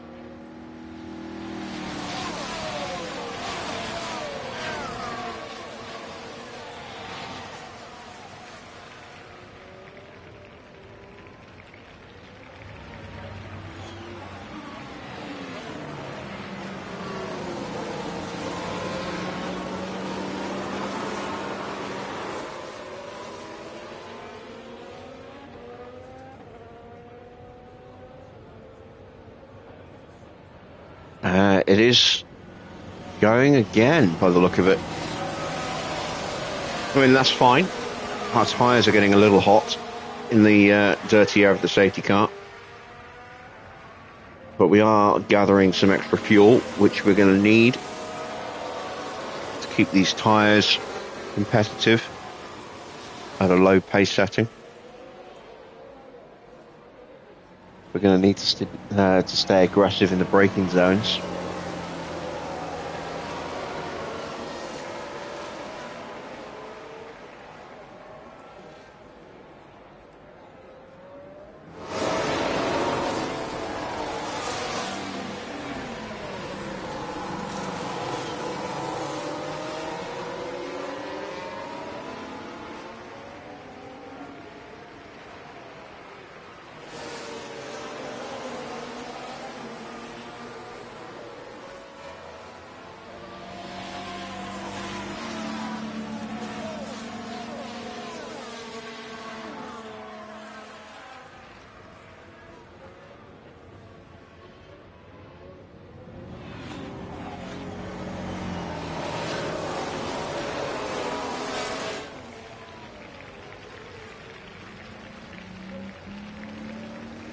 And here we are on lap 13 out of 53. 41 laps to go. And we are still leading the Grand Prix.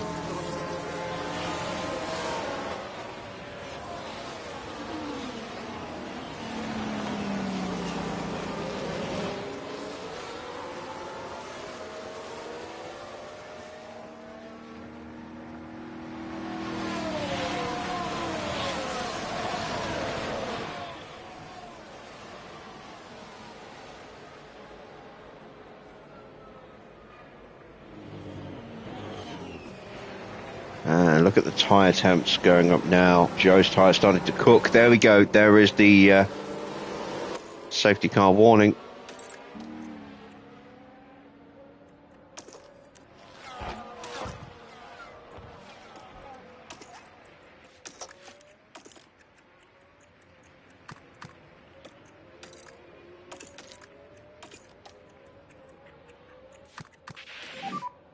Use overtake.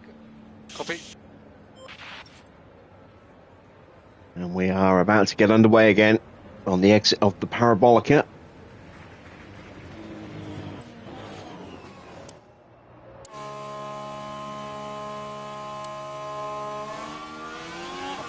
And there we go, Joe's gone.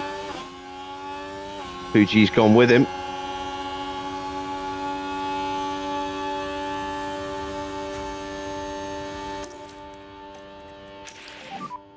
Mode charge. Mode charge. Copy.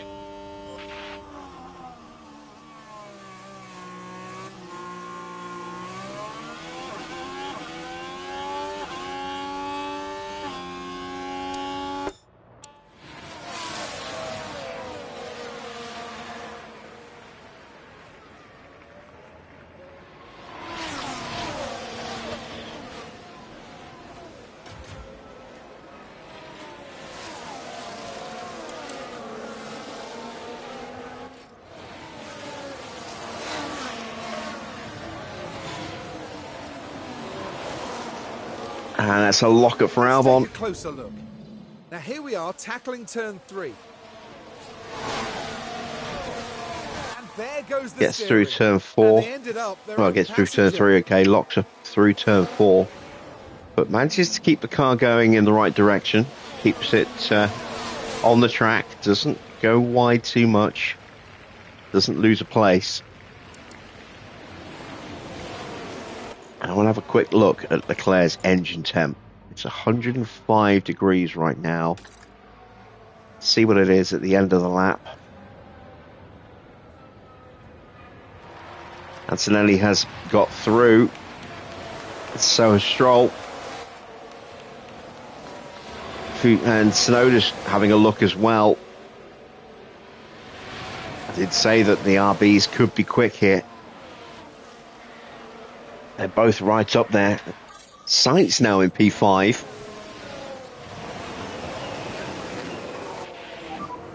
He pushed me off, man. Bravo Joe, we salute. Let's stop our check it. Try to do your best, Jordan. Behind you there is Stroll. Full overtake. Antonelli's making that breakaway again. Copy, guys.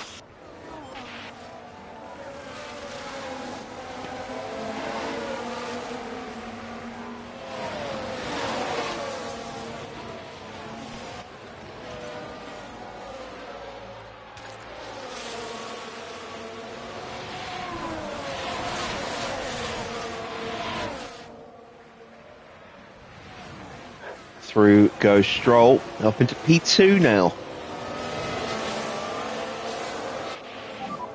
Keep focus on our race. Car behind is Sainz.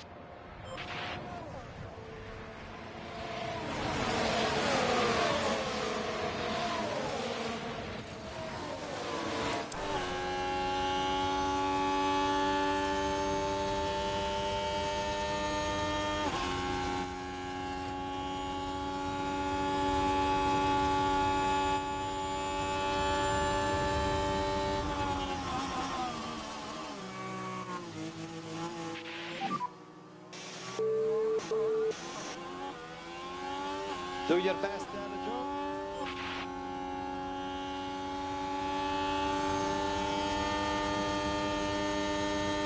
We go around the outside of Curva Grande to get through on Carlos Sainz, who then immediately retakes the place in the braking zone. Strollers close the gap to Antonelli. And we just about... Oh, maybe not. I thought we'd gap Sainz for a second then.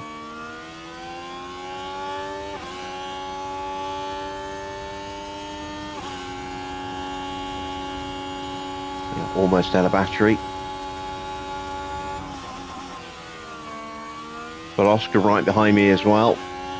Then Tsunoda, and then Verstappen. Leclerc now down into 10th place.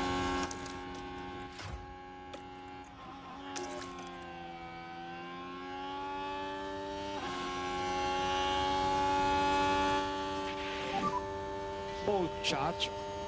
Understood. New fastest lap for Lance Stroll. And it's beaten now by Théo Pourchaire.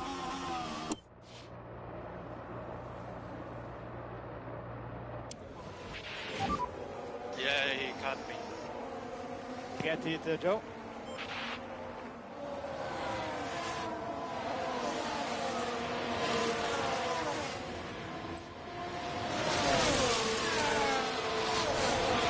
And these guys' tyres have come down by 9% since the restart for most of them. Piastri hasn't pushed his tyres.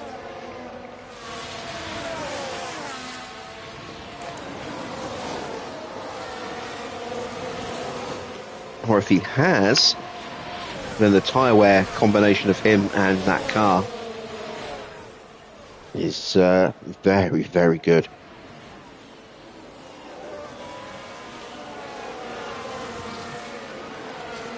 I think it's a little bit of both, if I'm honest. Stroll now into the lead.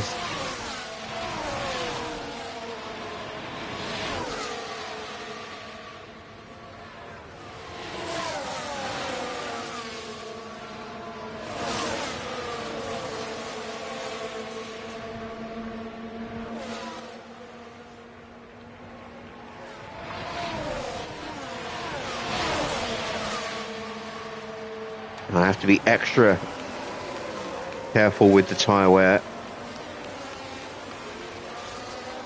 as Piastri goes through, given that we didn't stop under the safety car and everyone else did.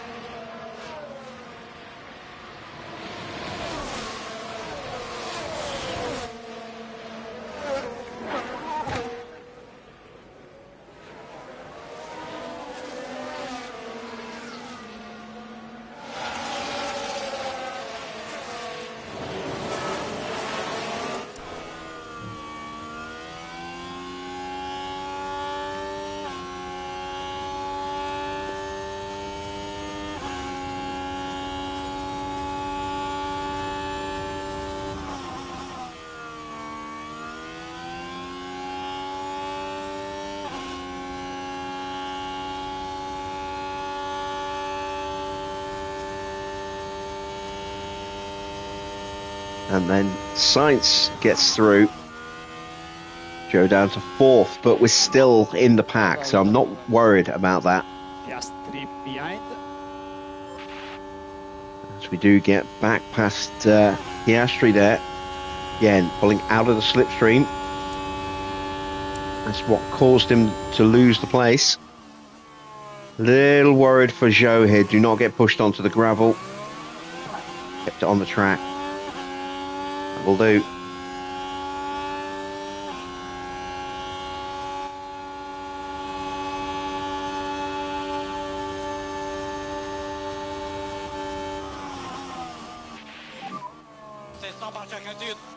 And there comes Oscar again.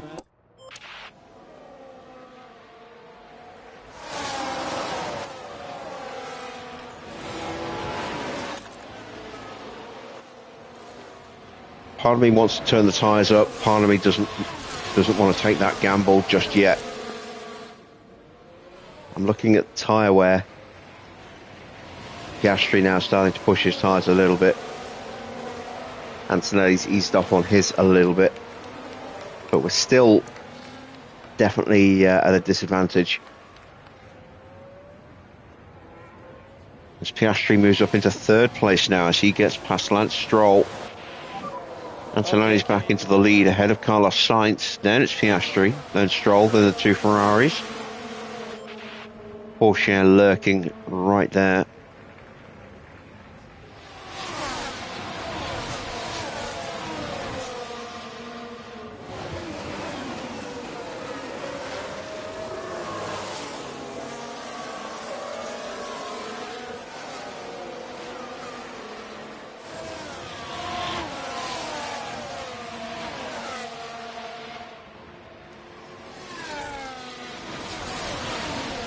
And we have a little bit of a breakaway. Carlos Sainz trying to scamper off into the distance. Looking at Antonelli and Piastri's tyres compared to everyone else, and I'm thinking that they may try and go for the one stop here. Or at the very least, go onto a set of softs at the end, whereas others are looking more like going onto another set of mediums. Well, a set of mediums, because they started on softs. No, they started on mediums, didn't they? There was only two other cars, Kimi and Iwasa, that started on softs, apart from us.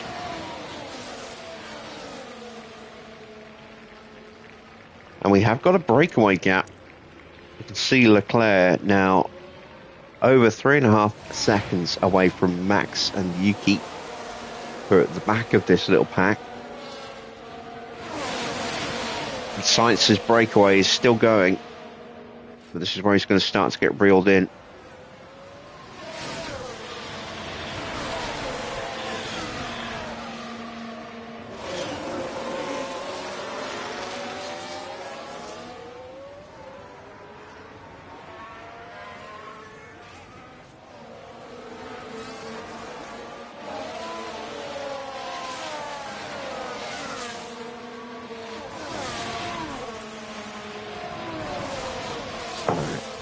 And now Piastri has got onto Sainz and left Stroll behind. Stroll is suddenly losing time.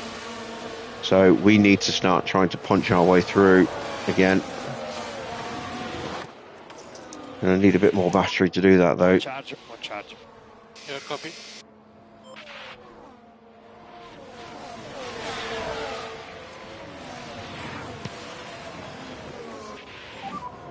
Tires update.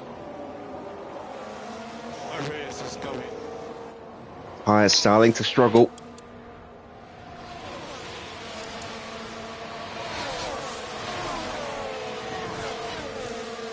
It's still in good shape in comparison to the hards.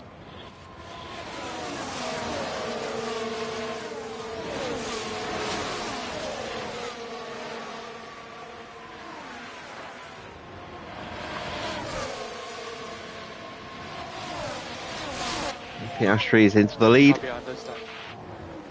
This is where things get dangerous.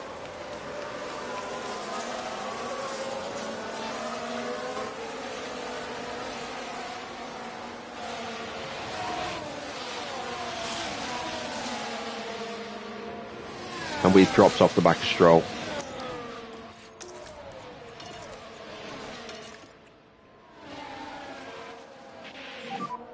Mode attack, mode attack.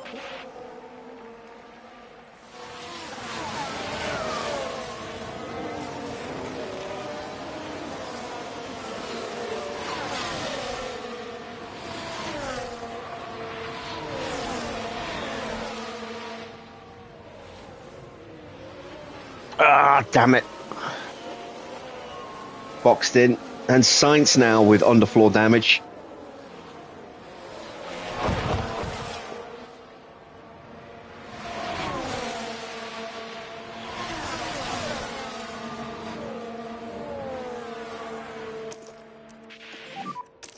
Overtake available. Copy.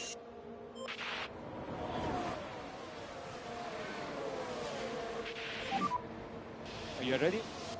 Copy.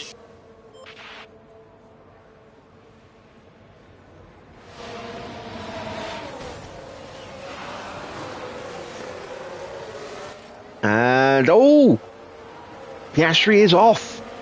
Let's have a look at that. Okay, so heading... That's Porsche on us. Piastri spinning out. I'm not quite sure what's happened there. Or no, crashing out. So Sainz has a look. Oh yeah, there we go. Just the little collision was enough. My bad.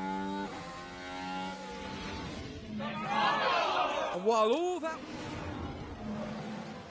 I wonder if that'll be a penalty.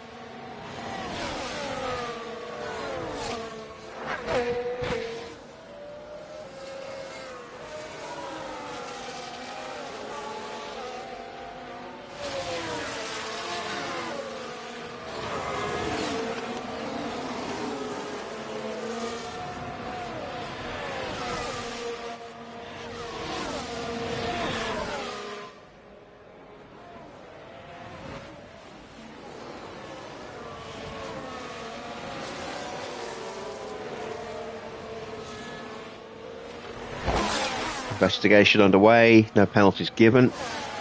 Deemed a racing incident.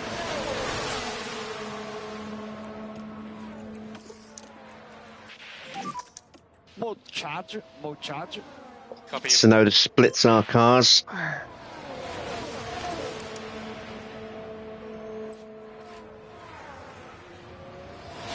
And I'm seeing a lot of cars that are going to be going onto a set of mediums.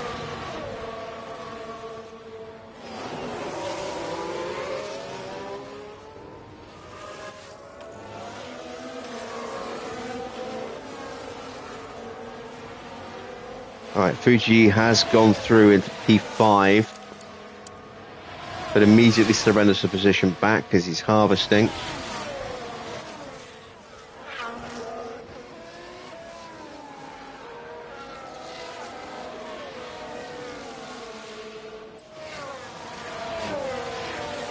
And Piastri's all the way at the back of the grid.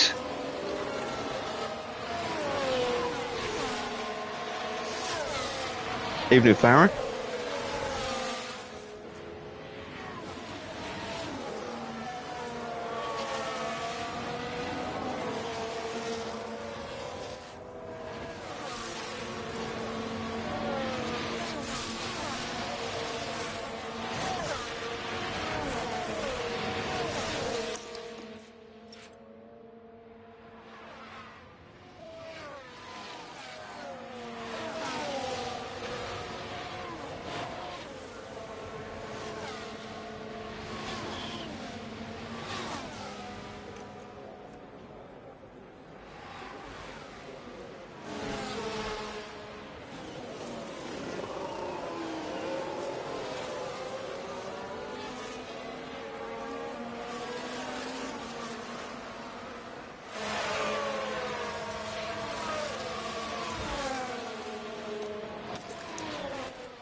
Now Max has got through as well.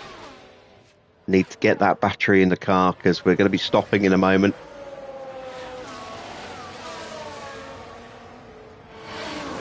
And with the whole field having closed up, thanks to the safety car, and staying pretty close, there's going to be no traffic for us to contend with. It'll just be our two working together. Hopefully we can get a really nice undercut without taking much out of the tyres.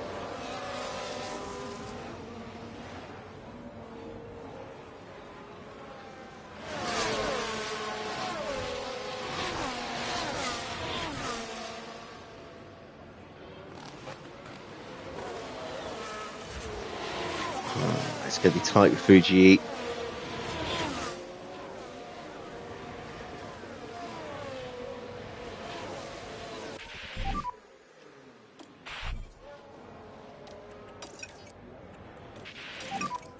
Mode attack, mode attack.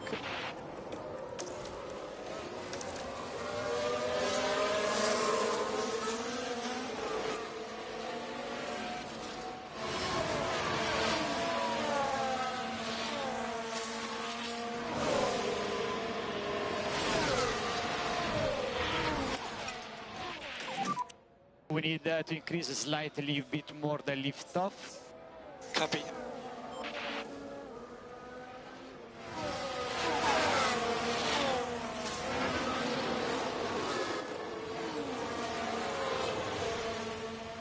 Did Joe get DRS? Yes, he did. Good.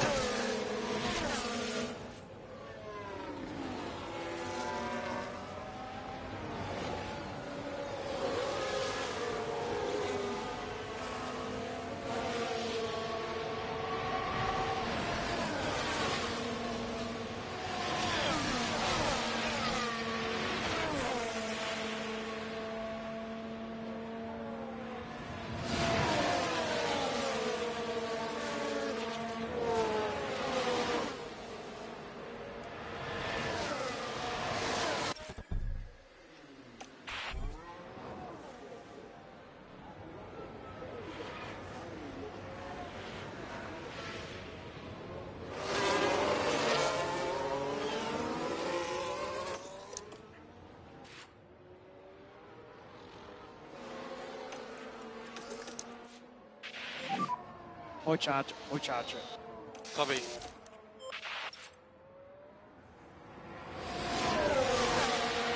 CGD, I don't know who that is. I'm guessing it's a channel that you guys have watched in the past.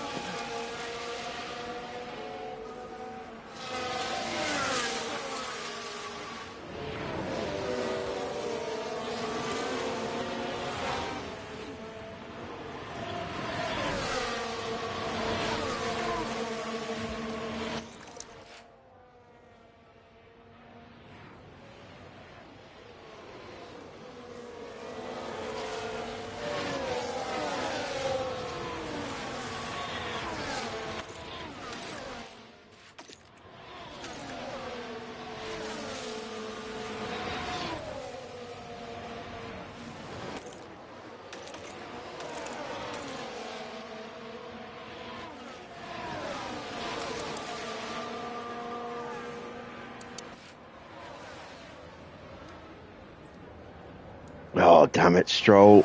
Not Stroll, sorry. Sainz is holding everybody up now.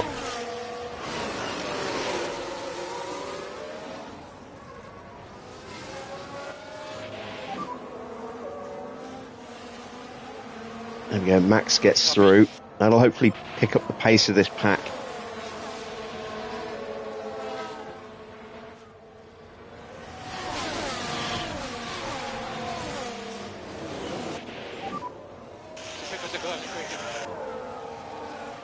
Yeah, keep doing your best.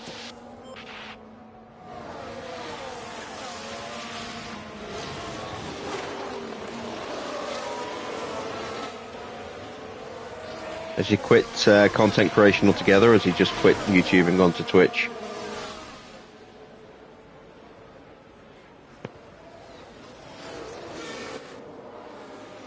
So I doubt he's gone to Kick. People only tend to go to Kick if they're banned from Twitch.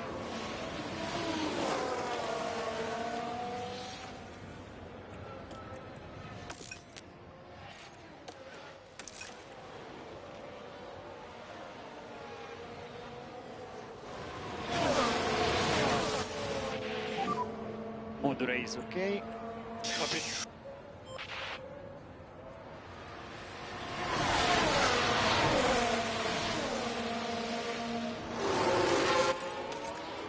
Right. Box will box. No, off the gravel. Please don't have damaged the. He's damaged the underfloor. No. Ah. Try to do your best, Jodar. Issue is big or it's cool? I will keep you updated.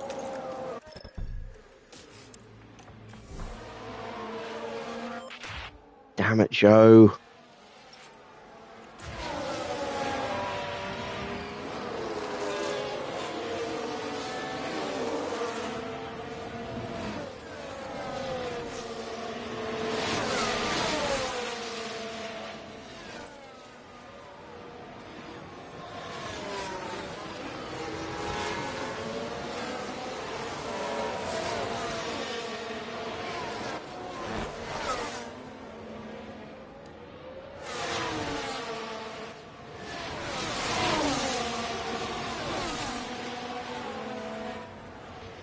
All right, Joe's coming in.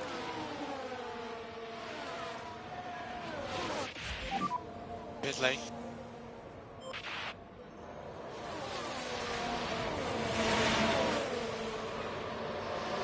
Need a really solid stop here.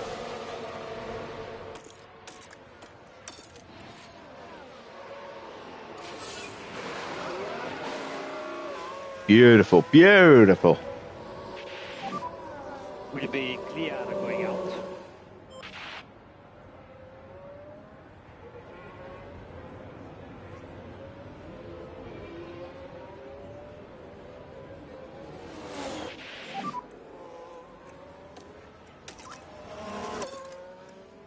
Ahead of you is Albon.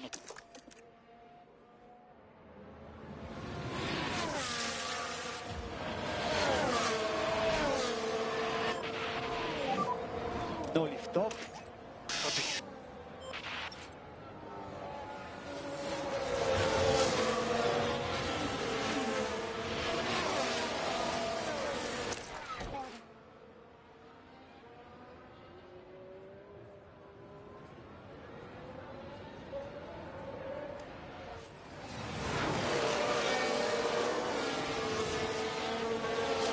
And now Fuji's going to box.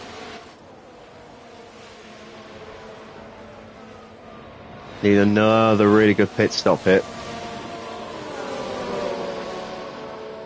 Joe's going to have a nice little lead over Fuji to start with, but with that damaged underfloor, he is going to be slow in comparison. Oh, beautiful, beautiful. Love it. 1.812. That should be the 2 quickest stops of the day. Here comes Joe.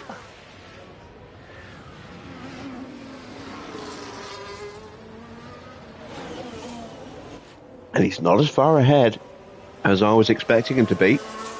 Well, that works out. That works out beautifully, because now we can tandem our way up the field right from the beginning.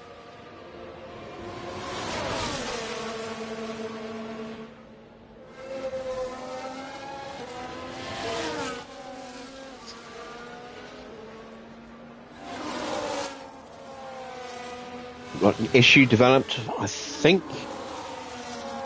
for Nagel. Oh, Nagel.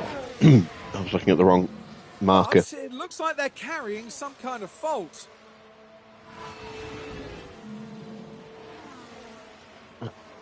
And we have a yellow flag. Don't be a VSC.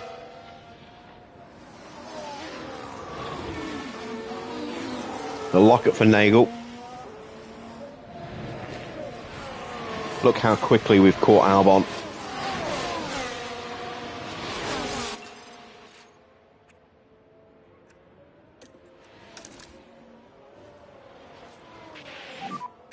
Move charge, move charge. Copy. Need the maximum level of liftoff. Copy.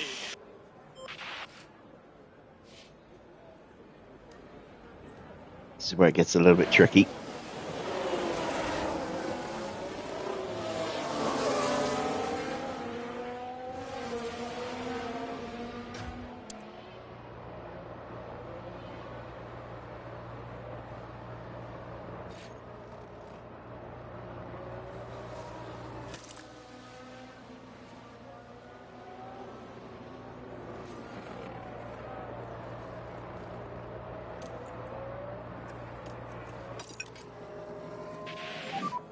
Try to slow down a bit. Copy. Well, this has put paid to a really strong fastest lap for Fudo. Oh! Just chops across Joe at the last second there. That was nasty. Albon in front. Yeah, look at that. Yellow in the middle sector. Iwasa into the pits. So, I'll be looking at soft nose going mediums.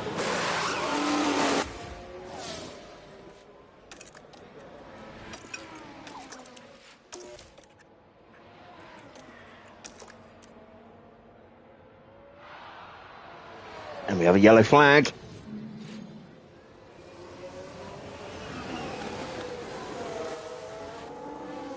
There's a yellow flag now. Spin for George.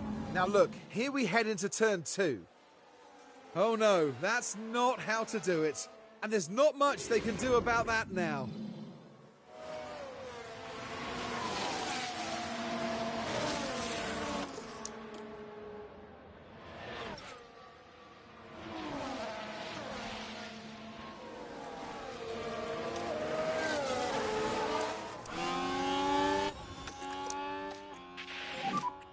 More charge, more charge.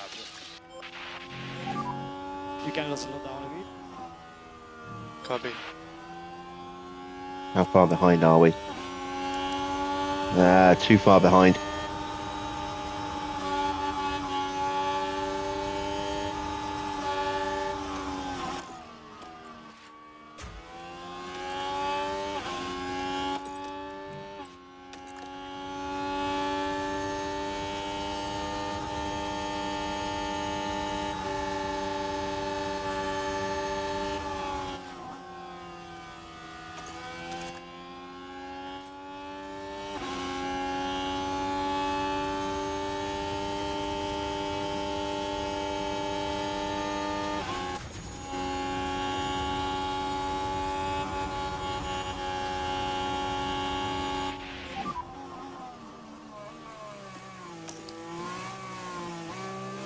Try to recover your previous rhythm that was looking fine. Mode charge, mode charge.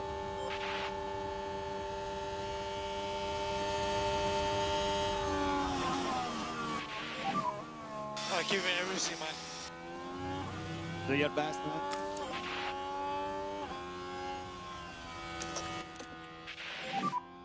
Overtake available.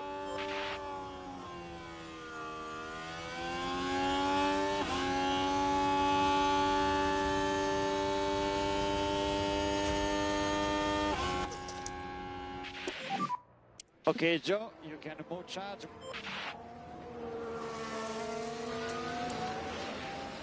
All right. Yeah, our pace is not good enough at the moment. If Leclerc gets out in front of us, we're in real trouble.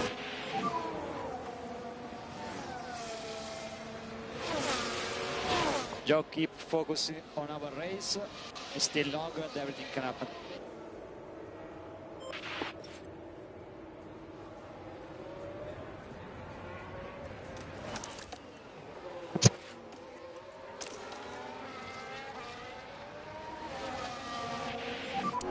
Overtake available. Keep using it.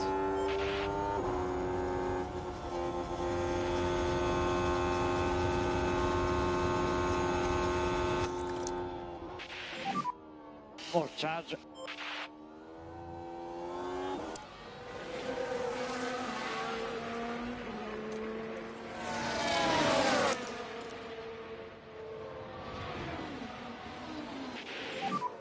It's not easy. Keep focus on our race.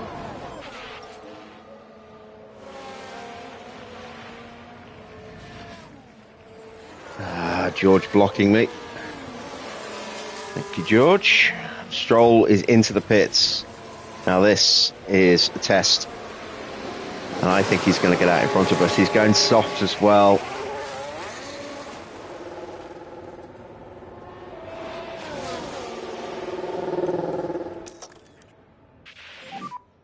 Overtake available.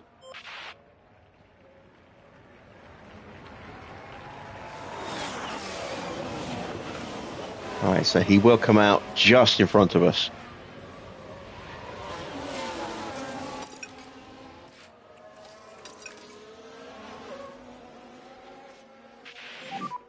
All okay to push on tires.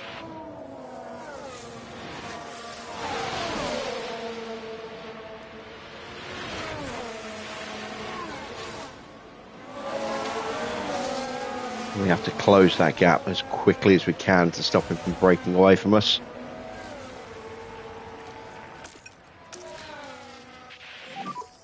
More charge.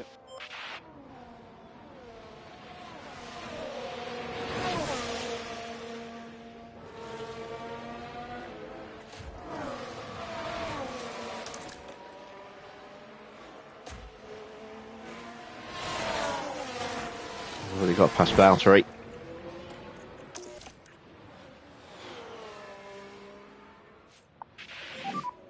More charge.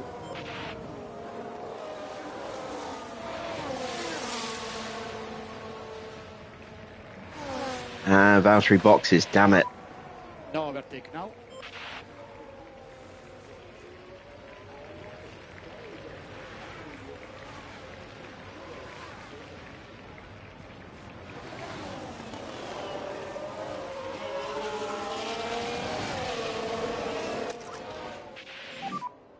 No lift off anymore.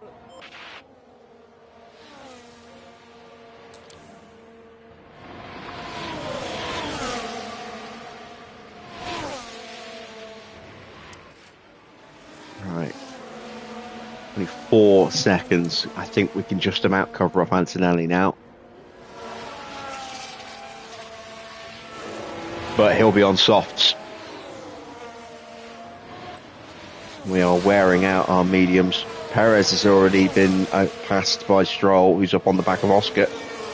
And is that him through? Yes, it is. All of a sudden, Stroll is favourite to win this.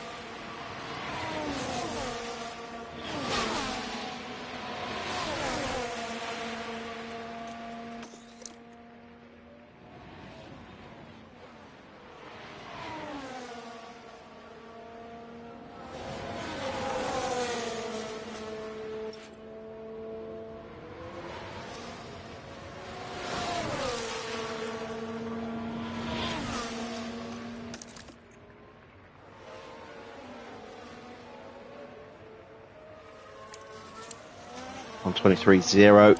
That's another 2 seconds taken out of Kimi. Almost got Joe inside that window as well now.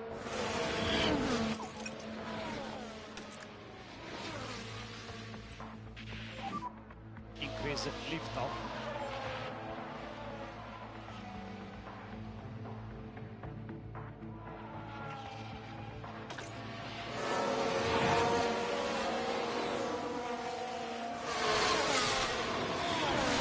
And that's Stroll onto the back of the group, all the way up through to Porsche.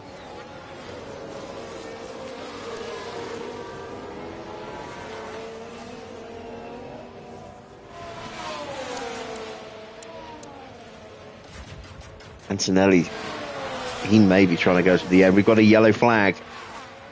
Now, this could be interesting.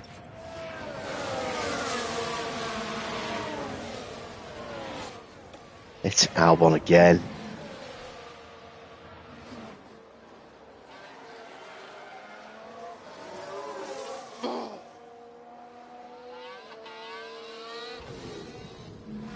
I don't think we'll be seeing much more of Alex beyond this season.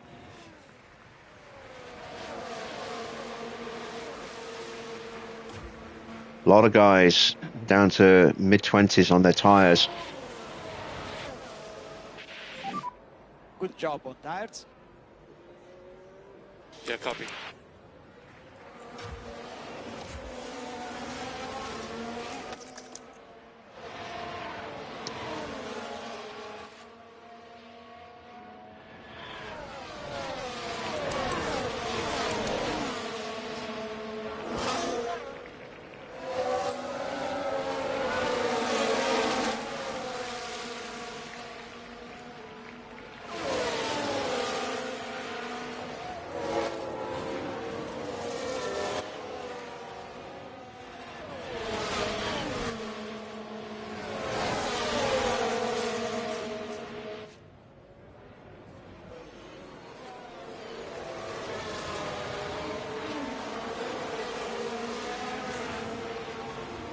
There we go, comfortably through on Lawson.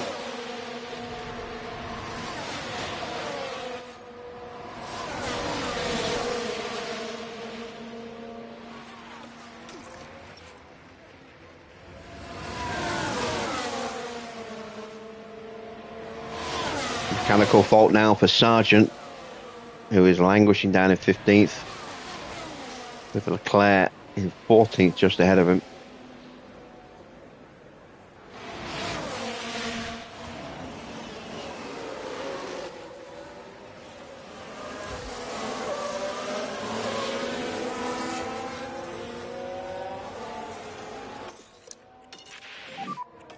Mode charge. Copy. New fastest lap for George Russell, 121.8. Copy.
No management is required. No lift off. Copy. Thank you, Teo.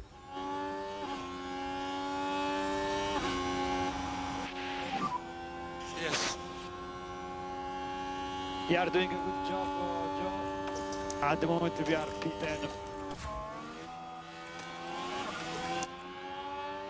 All right, back up with Stroll. Okay, mode charge.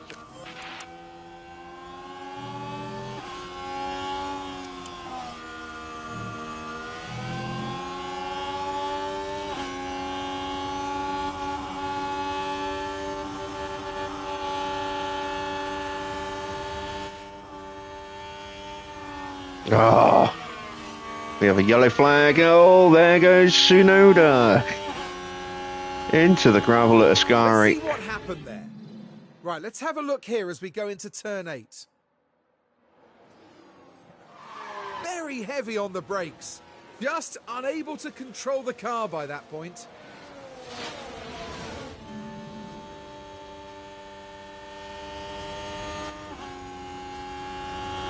And here we've got a yellow flag. This one is involving Yuki Tsunoda. Oh God, he didn't hit someone coming Not back a on, lot did of he? wiggle room here. And oh, that's He obviously did. He far from clipped. intentional, Oh but God, there please tell me that was a contact. Sauber and not me. Who was at fault? Well, there'll definitely be fingers being pointed. It's not going...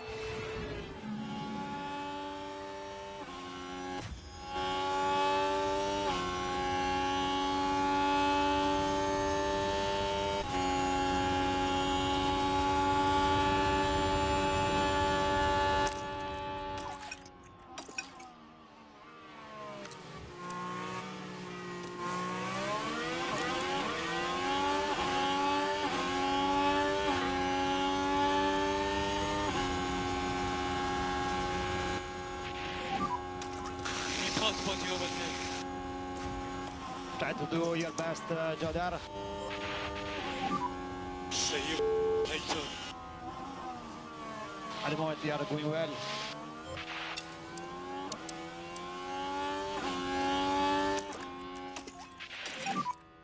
Overtake available. Oh, that's a puncture. Teo Porcher's tyre exploding in front of us.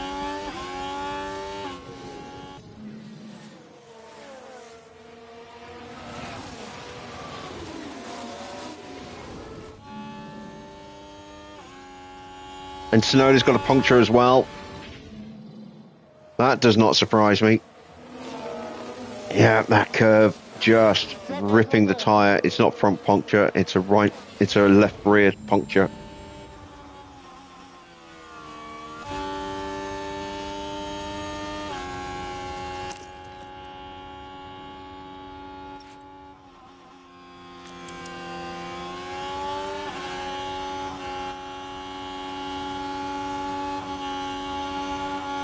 Very, very dodgy driving here from Verstappen.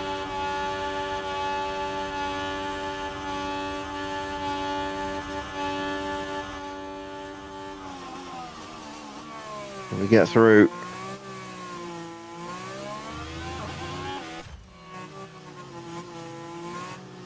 Joe can't get through.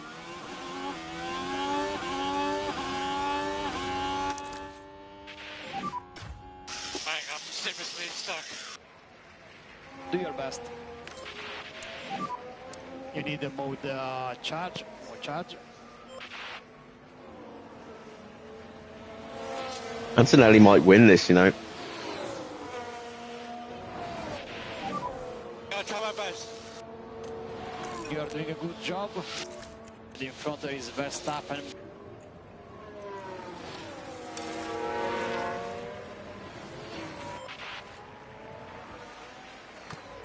Ah, still can't get past.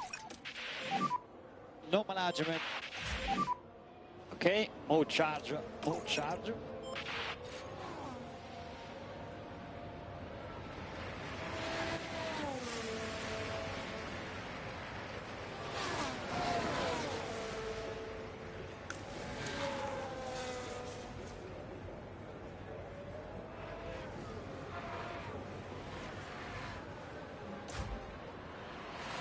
And Leclerc has caught me.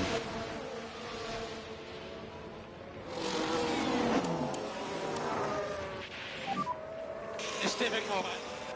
Oh, Max is punctured. Keep doing your It's best. another puncture right in front of me, and it's more ground lost again.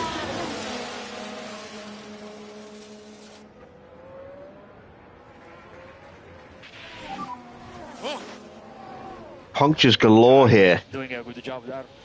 That's 3 already. I don't think anyone else is going to have a puncture.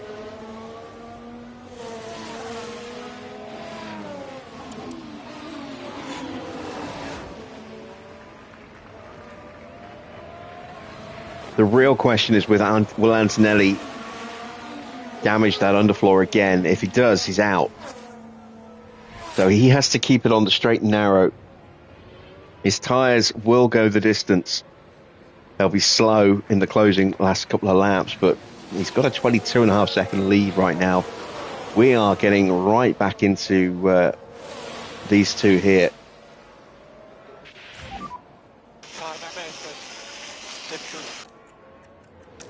Keep focus on your race now. Overtake available. And there we go, we can finally get Joe through.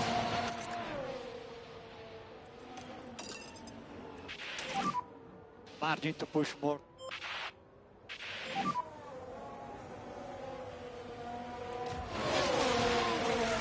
Good job.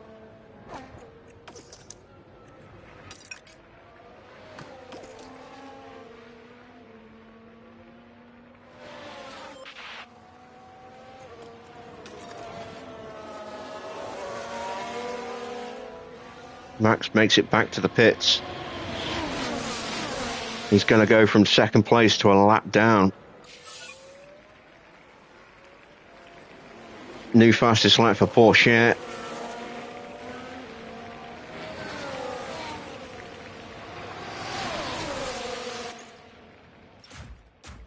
Joe's broken away from Iwasa, but I think fifth might be the best you can do.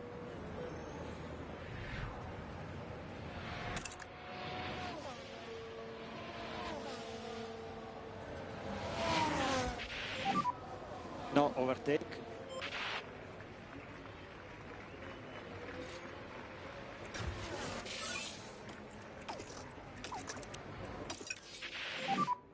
Okay, Joe, we need some lift off. More charge. So we need two things to happen now if we're going to win. We need Antonelli to break his underfloor for the second successive Monza race in a row. Leclerc is out. His engine has finally given up.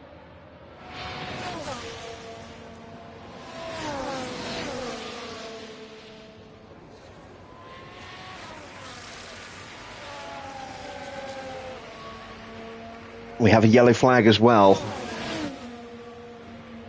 Ah, there goes the fastest lap. We've just took it and Porsche takes it straight back.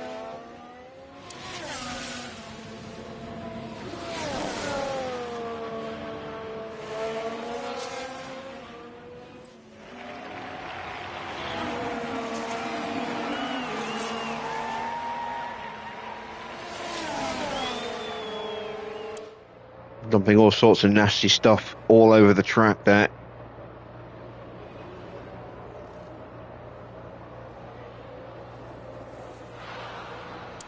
Another yellow flag. And no, he's not even going to box. Yellow flag here. He's out. Oh, this could be a safety we're car. watching Carlos Sainz here. Oh, this. With not much room to move. Oh, and the car's there, unable to keep out of each other's way. It is a safety car.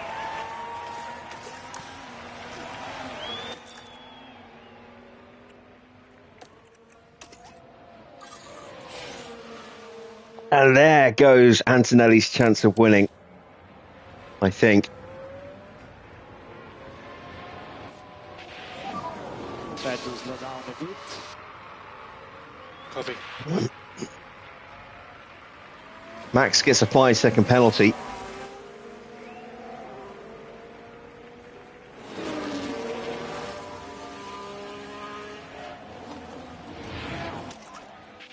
And it's going to be a very dramatic last couple of laps, because the field has to box up.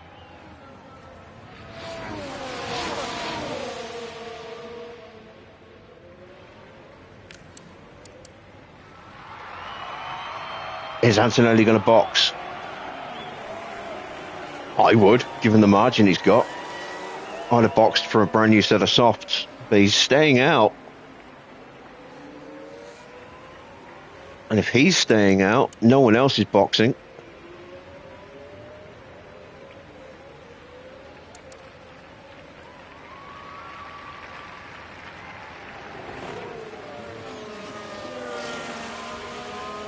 So the cars will start forming up on this lap. How many cars are lapped? Sainz is lapped. Max and Sonoda are lapped. There's Max. Sonoda's already in the queue. There's Sainz.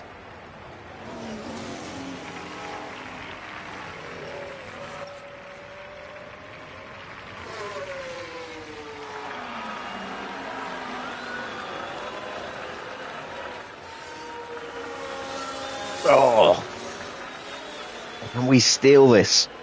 Can we steal this from Antonelli?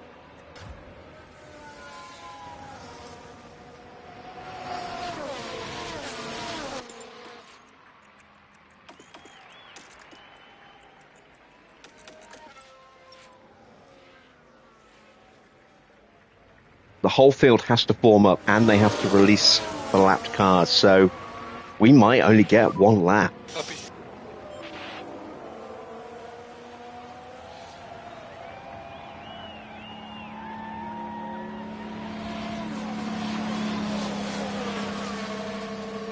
The good news is the 3 lapped cars are already on the train. So we won't have to wait for all of them, but Porsche is the last car at the back here, and he's a way off yet.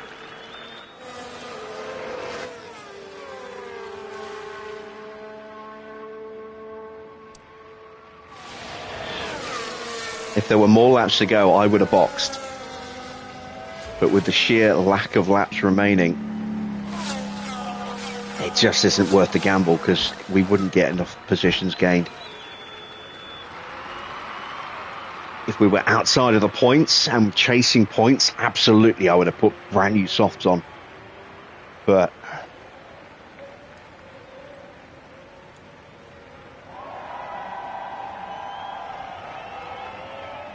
we just have to keep everything crossed now.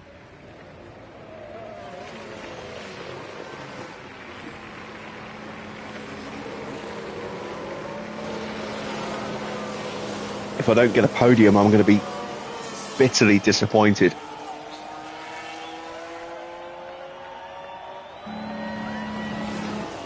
I should be able to get past Piastri. Stroll is going to get past Antonelli. I think it's going to be between us and Stroll for the win, depending on how many laps are left. Once the safety car comes in, we've got 5 to go. Field is now forming up. So I need them to release lapped cars this lap.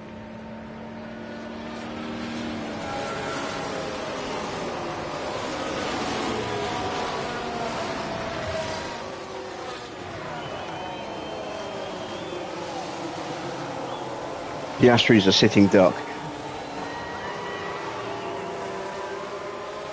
Antonelli's not much better off. Stroll is a little bit better off. Not just in terms of life, but he's got softs.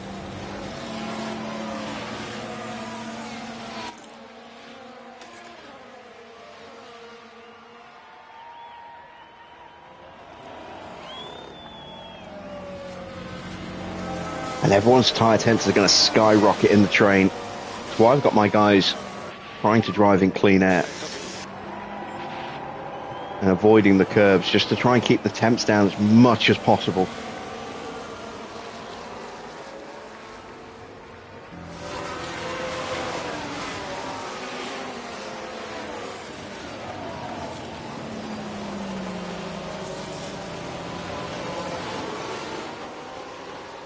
You feel a win coming? I don't know.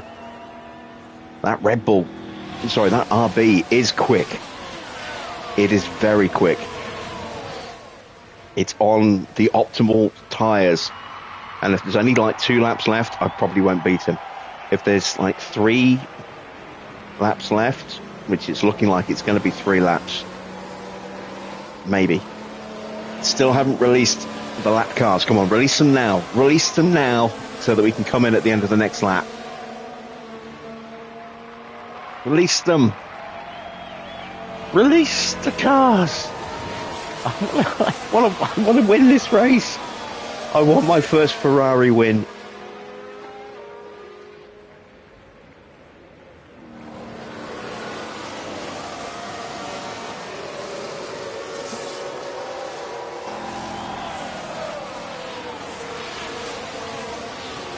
The only way we were going to beat Antonelli without this safety car was if something happened to him, if he damaged that underfloor further, which would have forced a retirement. Because his tyres would have made the distance without a safety car, but now we actually have a chance.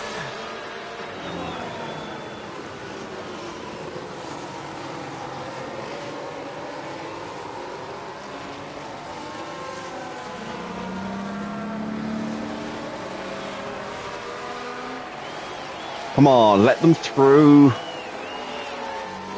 Oh, it's going to absolutely screw me over, isn't it? Going to get like one lap.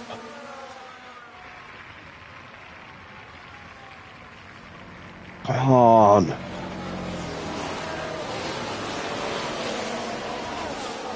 That's cruel. This is so cruel.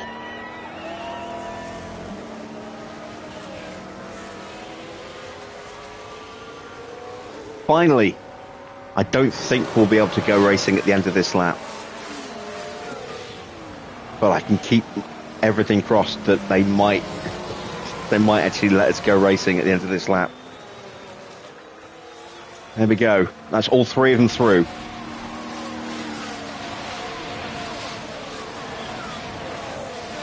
So we just have to wait to see if the safety car lights go out on the run to the Parabolica. I think we're going to do one more lap.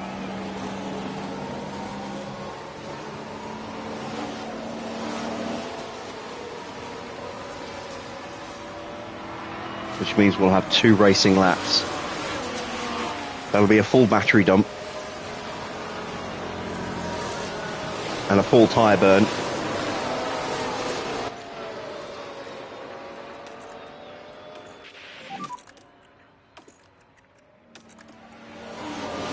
Yeah.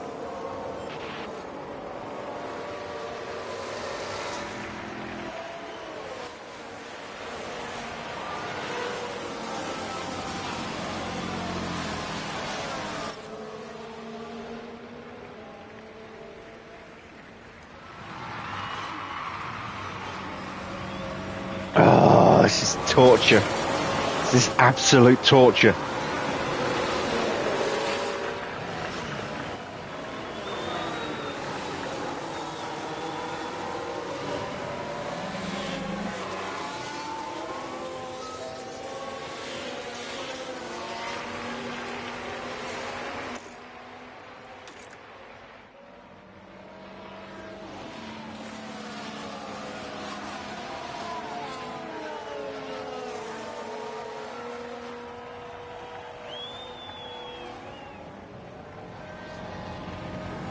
I think Stroll might win this.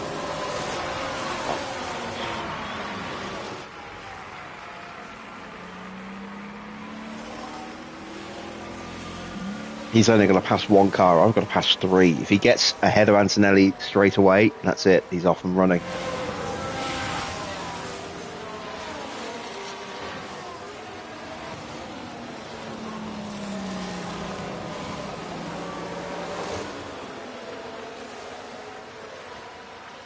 Red Bull have a sniff of a point with Nagel. He could be on for his first point.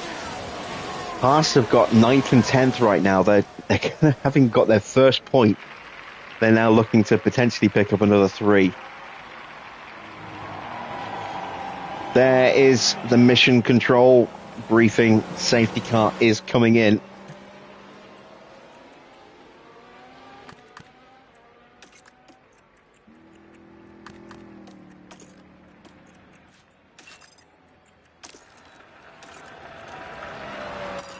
It's going to be 2 flat-out laps to decide this Grand Prix.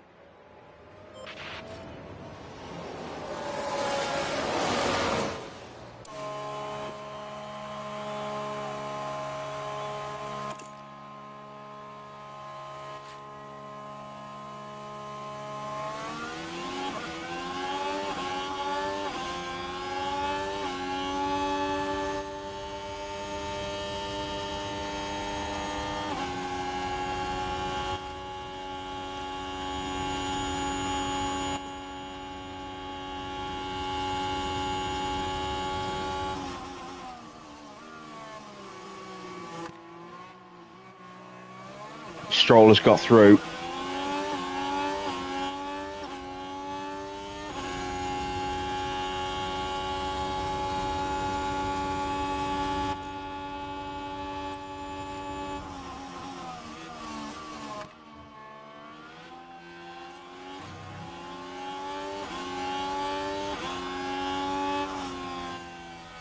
Drama behind.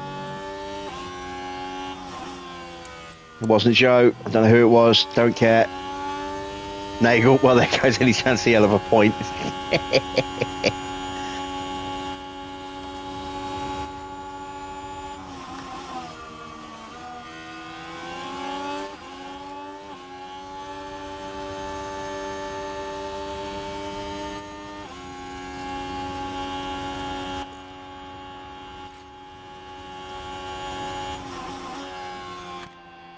Just can't overcome the slipstream.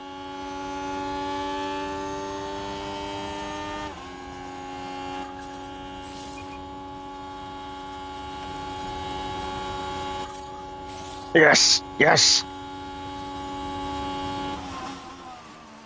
No, no, no, no, no, no, no, no.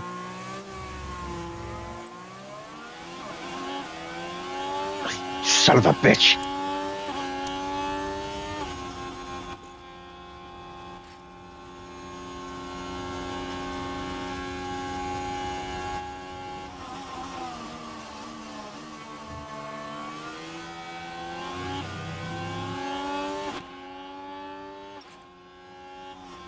Stroll's going to win. Can't believe Lance Stroll is going to win. My body is more power.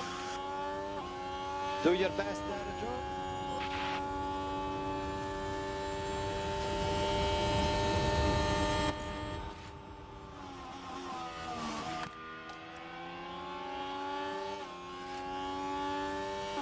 I'm out of battery. God damn. How am I out of battery and the AI isn't? Copy. Don't tell me Piastri's about to win this. No, he's not. Stroll is going to win. Oh, my word. Lance Stroll wins ahead of Oscar Piastri. Then it's Kimi. We get fourth, fifth, and Iwasa almost takes fifth from us across the line. We didn't even manage to get past Oscar, who actually got past Kimi. I am so disappointed with that. I mean, I absolutely made the right decision not to box. I mean, if I couldn't get through with, mediums against the hards with a big grip advantage and wear advantage, never going to do it without, with brand new softs from way down the order. And my goodness, it is very well deserved. Well, they've been waiting for this, haven't they? And it's only right that they make But the fourth and most of it. fifth, the board will be delighted. I mean, As far as Ferrari are concerned, Karun, how do you we think could finish they'll be with just feeling 3 after that wheels, race? and the board would be No doubt delighted. they'll be pleased. Both drivers really delivered, and what's more, there were lots of positives to be taken away from the I'm race. disappointed. I didn't think we were going to With win that, the our race. time in Italy is done for another year.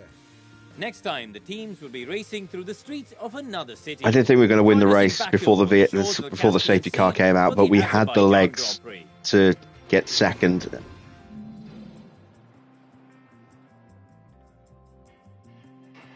It's so disappointing. So disappointing. What a result for Sauber. Look at that. Confirmation of the final result. Lance Stroll gets his first ever Grand Prix victory. Yet Oscar Piastri takes second place ahead of Kimi Antonelli.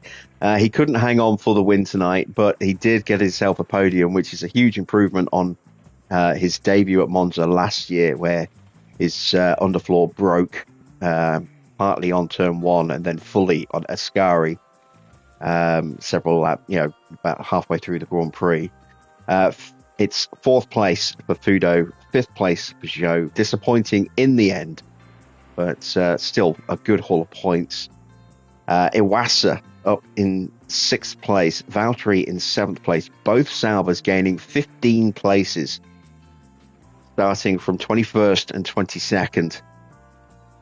And that is 14 big points for Sauber. Haas getting 8th and 10th as well. That's another 5 huge points for them. George Russell picks up another 2 points for Aston Martin. So no Williams in the top 10. No Red Bull in the top 10. Huge surprise there. No McLaren in the top 10 either. It's Albon in 11th place. Then it's Ocon in 12th. Nagel finishes 13th. 14th, Porsche with the fastest lap. 15th for Gasly. 16th for Norris. 17th for Tsunoda. 18th for Sainz. 19th for Sargent. Max 20th, and with a 5-second penalty, which dropped him back down behind Logan Sargent there.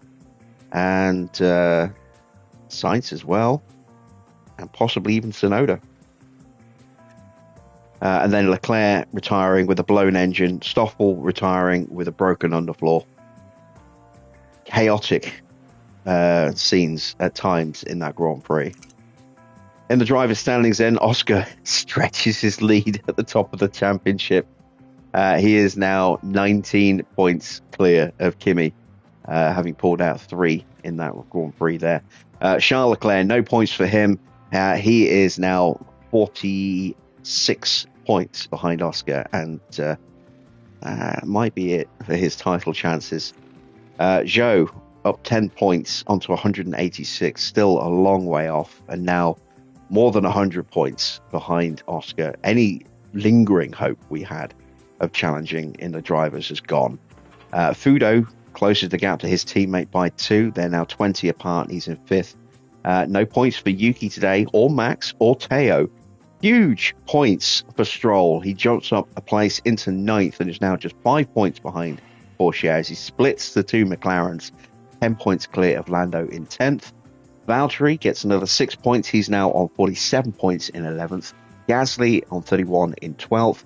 Iwasa just 4 points behind him after his good finish today in 13th. Then it's George up 1 into 14th. He has jumped over Logan Sargent.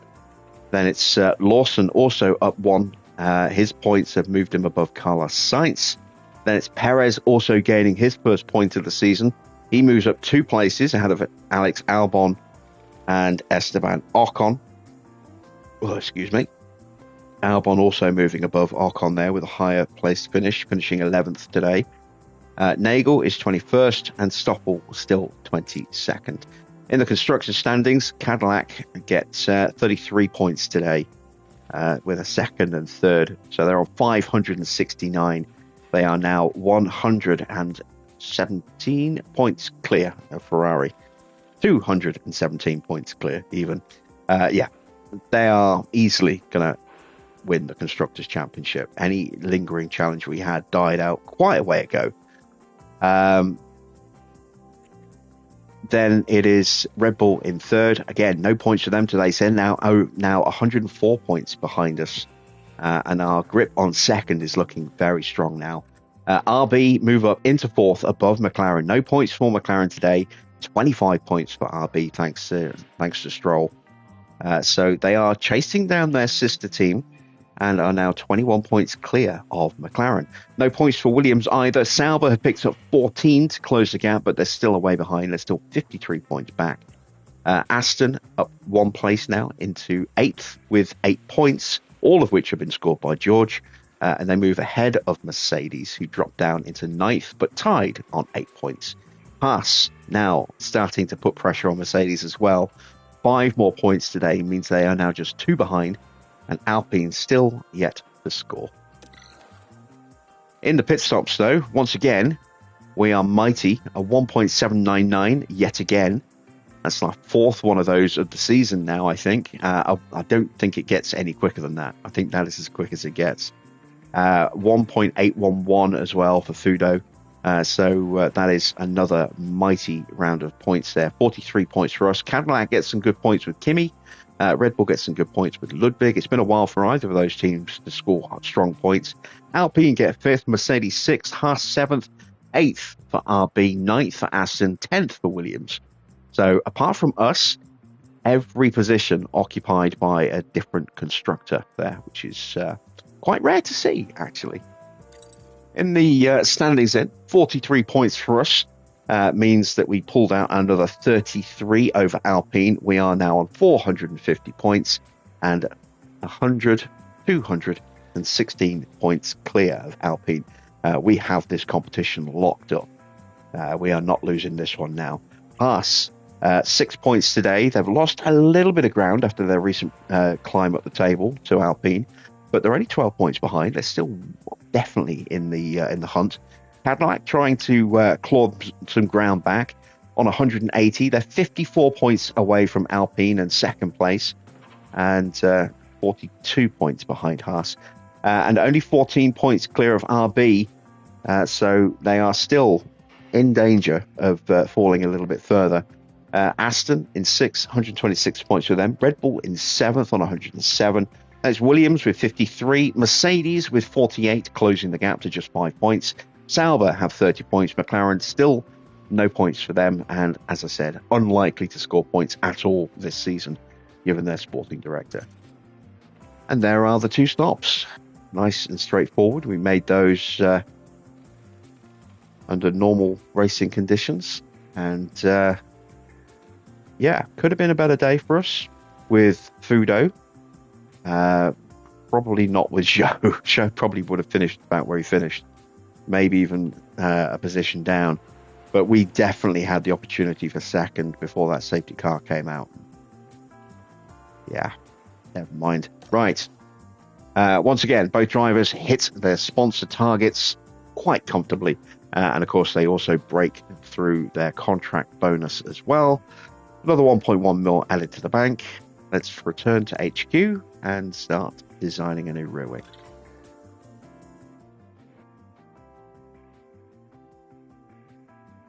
Maybe Vegas will be our best chance.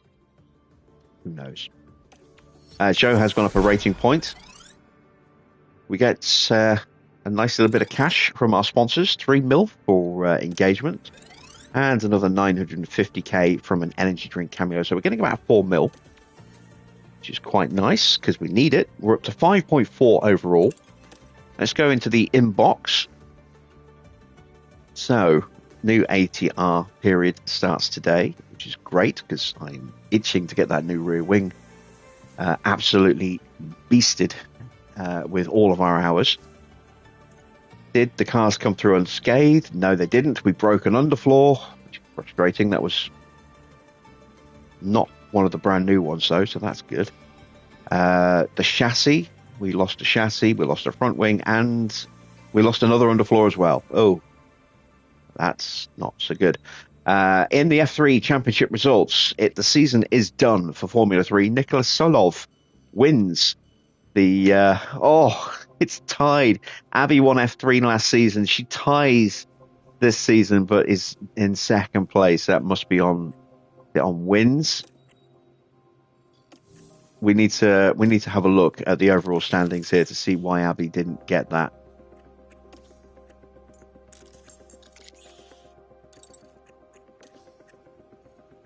So F3.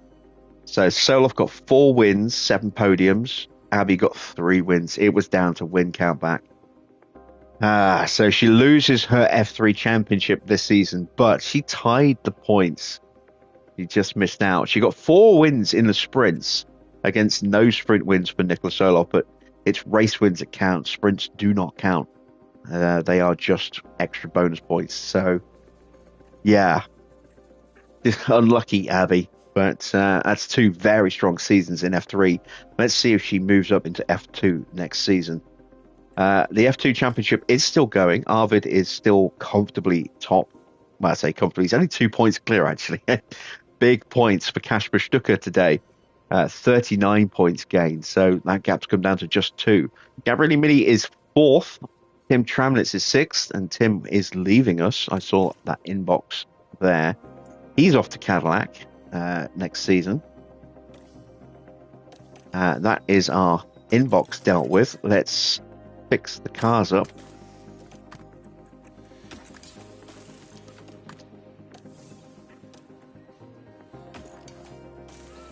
Don't have... Oh, I do. Do have 1 more underfloor. Okay, that's good. Got plenty of front wings. Let's start building or designing that new rear wing, and we need to make this thing a beast. So we're dropping all of our hours on this thing because we are really bad on DRS, really bad on top speed. This will hopefully help immensely. There we go. We are going to strip weight off that. We're going to go down to 3 to 5, maybe. Actually, we're not going to have that many races left. We're going to strip it right down, all the way down. Don't normally go that aggressive, but we desperately need it.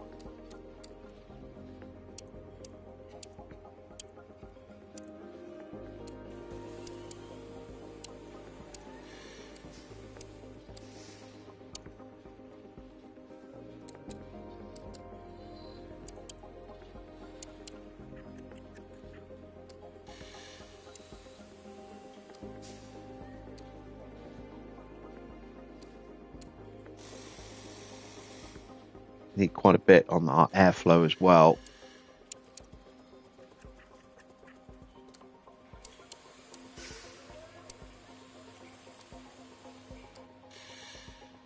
Let's go with that. There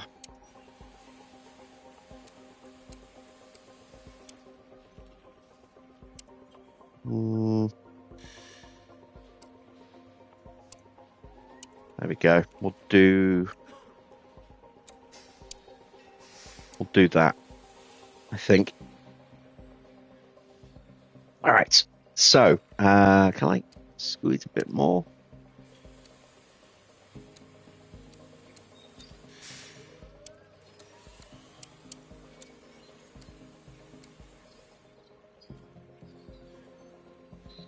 There we go. Right, so 41 days. Austin is 46 days away. So I'm going to put 2 engineers on this one. Just so it gives me 8 days before Austin, which means we'll have 2 by race day and then a 3rd on the Saturday for the sprint. Assuming that our factory doesn't burn down. It would not surprise me if that happens.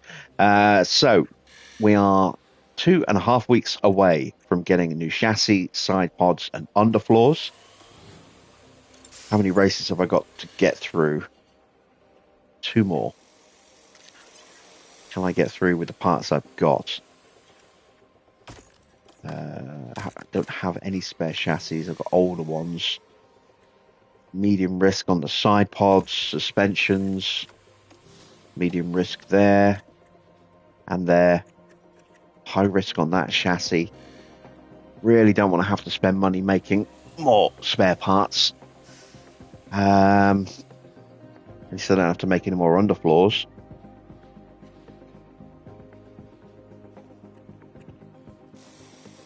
That rear wing's going to break, but I'll have a spare. That one's okay. I'm still fine on front wings. Am I actually building any? Oh, I've got a chassis coming. So the chassis situation isn't going to be an issue. Suspension might be. And we are not working on a suspension. So we need to build a couple more of those then. Okay, so that's 3 mil left in the bank.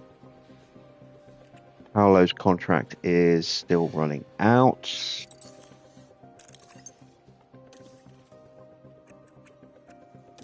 That's drivers. I don't know if I can... Oh no, he is out of contract at the end of the season.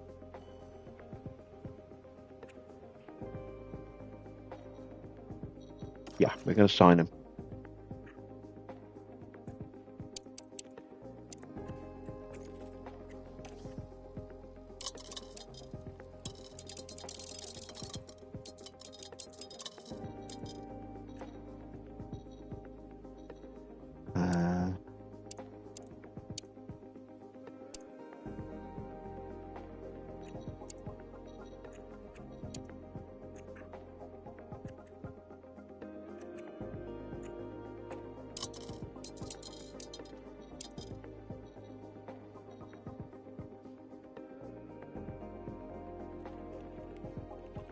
Yeah, we'll offer him that.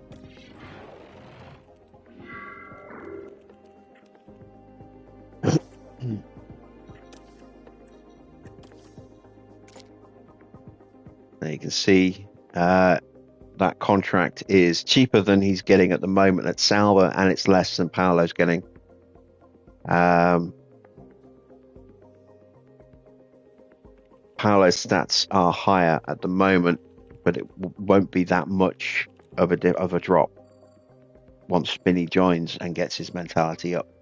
And he's younger, so theoretically should develop faster as well. So yeah, let's see where Paolo ends up next season. I wonder if he'll follow Fudo to Sauber to replace Spinney and partner up with Fudo again. That would be interesting to see if that happens. Drivers. That's what it's warning us about. Warning us about him, which we've already dealt with. So, Team Hub can't quite afford the refurb or the upgrade. Sorry, refurb's 480 will take 18 days. Back to that boardroom. Don't need to worry about that. Hospitality is about to go, so we'll keep some money for that. Weather sensor is about to go. An upgrade there's 2 mil. That's 4.2. Can't afford that. Something in our inbox. Oh, we already knew about Tim. Oh, we haven't acknowledged it. That's why. There we go. We're going to scout reports back in a day or two. Let's get some sponsor activities in. Yeah. Thank you, Tim. Going to use and abuse.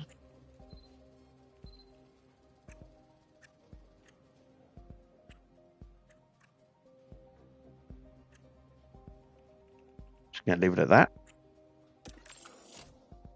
No mandatory activities, so just 3 mil coming at the end of the next 6 weeks period. How long to Baku? 11 days. All right, there we go. So we've got our scouting report. Nicola Lacourt. I would love to try and get him, but he has already agreed a deal to join RB next season. So that is out the options out the window. Next, Fornaroli. I think he is. He's out of contract. Not interested. He's announced his retirement. No. He's not. I was going to bring him in. Damn it.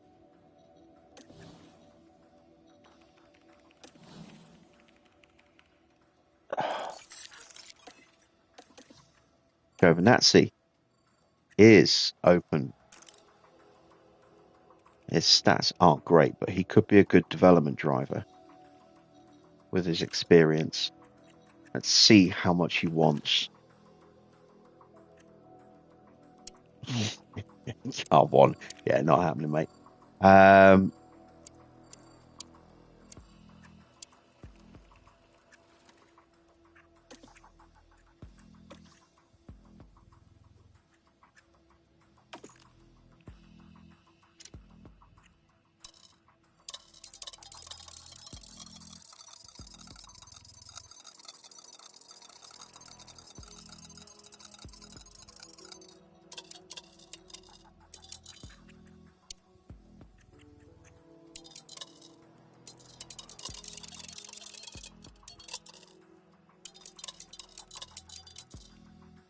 Let's try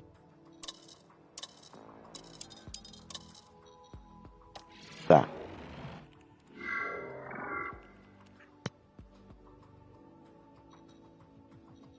Get him in to help develop the car.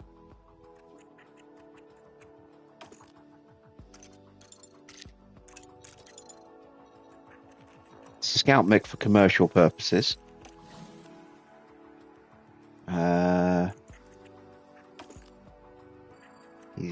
He's 68 on marketability. Who else? No. Hell no. Absolutely not.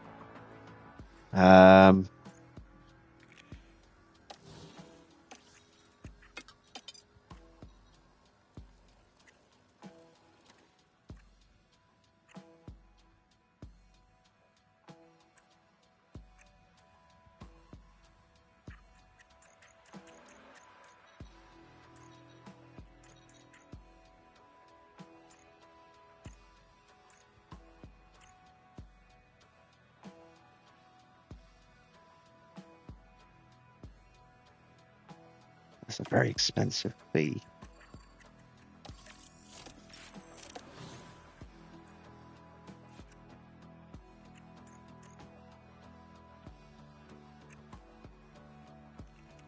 He still has a year to go on his deal. We are not signing him.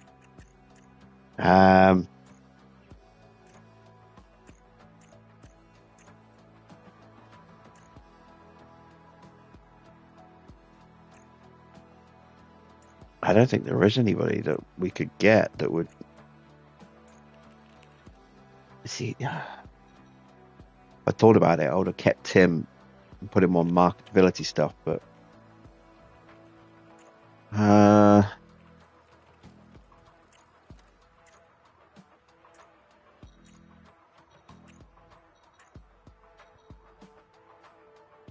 could bring back Bobby again, put him on marketability.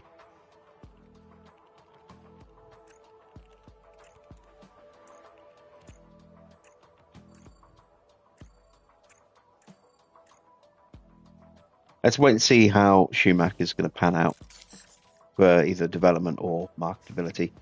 $3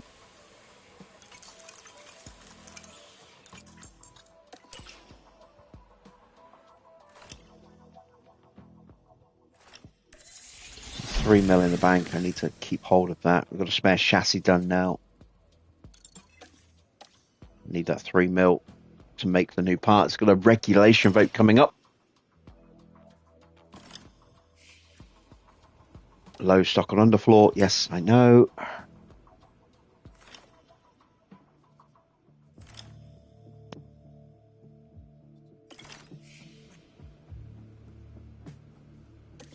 Financial changes. Going to reduce the cost cap. Yes, we'll vote for that. So, Mick. Marketability 63. His stats are actually slightly better, so I might sign him as well.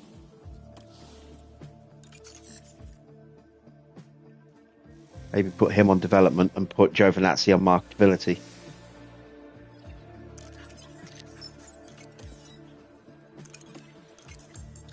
So that's scouting anybody else. Oh yeah, Ricardo. So let's take a look at Danny Rick. Oh, hello. Hello, 99 rating. Hello, very high stats. How is his stats still that good? He's going to want a fair bit of money, I think.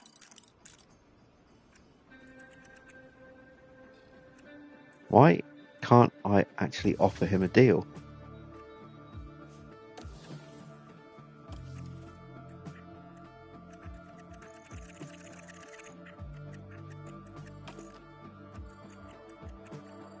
Oh, isn't that his retirement? All right, okay, so Schumacher then.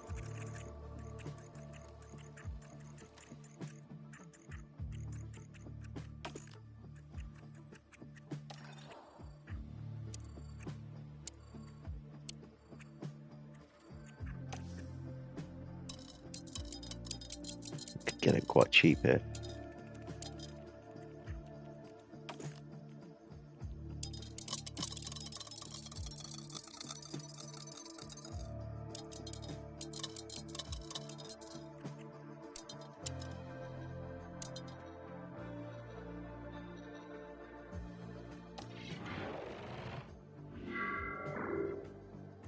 There we go.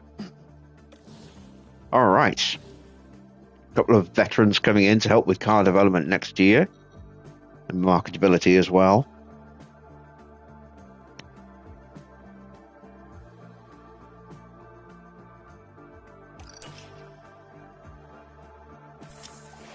Our race sim is now refurbed back to level 3. Excellent news. That'll help please Gabriel Mini. How's he getting on?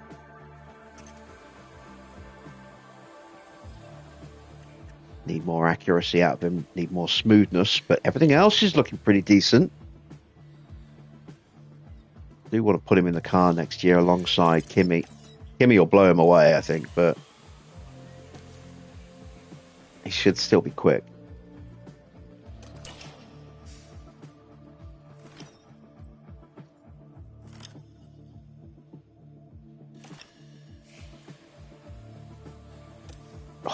investing in Arvid.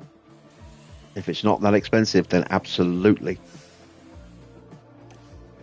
So, Lawrence van Herpen, 7th in F2? F3.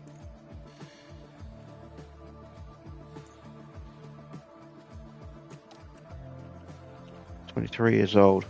He's going to Red Bull next year. So we couldn't approach him even if we wanted to.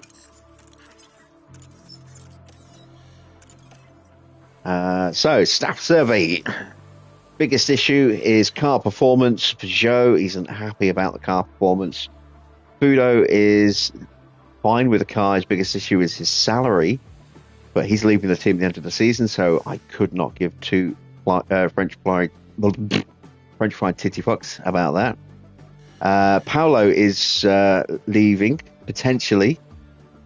He's unhappy with car performance, but he's enthusiastic overall, as is Benisi. Enrico and Diego both unhappy with the driver lineup. Well, that'll be changing next season. Biggest issue for Diego is the same, car performance. Gabriele Mini unhappy with car performance, but he's enthusiastic overall.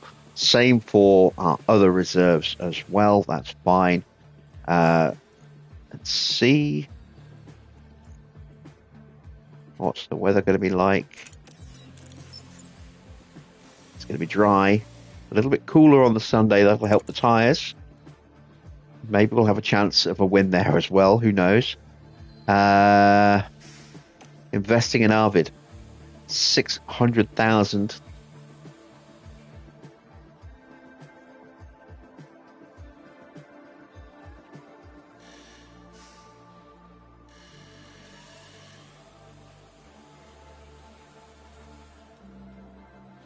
I mean, I want to say yes, but I'm thinking we're only doing one more season after this one before we knock this campaign on its head completely.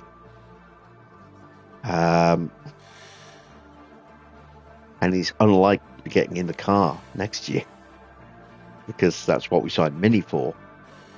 So am I just wasting 600k there? Probably. Much as I would like to have invested in him, I can't justify that much money when I'm a week away from getting 3 upgrades available, or three upgrades I have to start building. So if it had been like a couple of 100k, I'd have done it. But 600k, that is 2 suspensions or 1 new chassis and 50k left over. Yeah, I can't. I would rather have the new chassis than increase Arvid's development for a season next year when he won't be getting in the car anyway. If we had a situation where rookie drivers replace our main drivers for one-off races, if there was like a random illness, yes, I would have done it. But there's no cost to reward benefit for us doing that, unfortunately. So, a bit of a shame.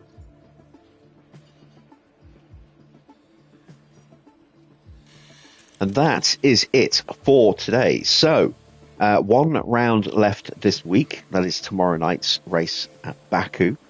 We will be getting our new upgrades after that. And we will go all the way up to the 22nd before we end tomorrow night's stream to get those upgrades into production. And then Singapore on Monday. And then Tuesday will be Austin when we get those new upgrades on the car with the new rear wing as well. So hopefully we'll see a big jump in performance in the car with 4 new parts going on in time for the return of sprint racing. Keeping my fingers crossed for that one there. If it doesn't give us the performance jump, then I don't think we'll have any that we need. Then we won't have any real chance of winning a Grand Prix this year, I don't think. Today was possibly our best opportunity, and that fell by the wayside. So, I mean, there are still other races where we could do something. We might even get a win tomorrow if we're lucky. But We don't have the low-speed performance we need, really. A lot of the track is low-speed cornering, and there's big gaps between the second DRS zone from turns 2 to 3 and the end of the lap. So it's very likely that we'll get dropped in between those two zones. Maybe we can get a podium tomorrow. I don't know. We're going to have a new engine in Leclerc's car, so he's going to be rapid. We know how quick the Cadillacs are. It's going to be a tough one, I think, tomorrow. We might need safety car intervention to give us any real hope of a podium and or a win.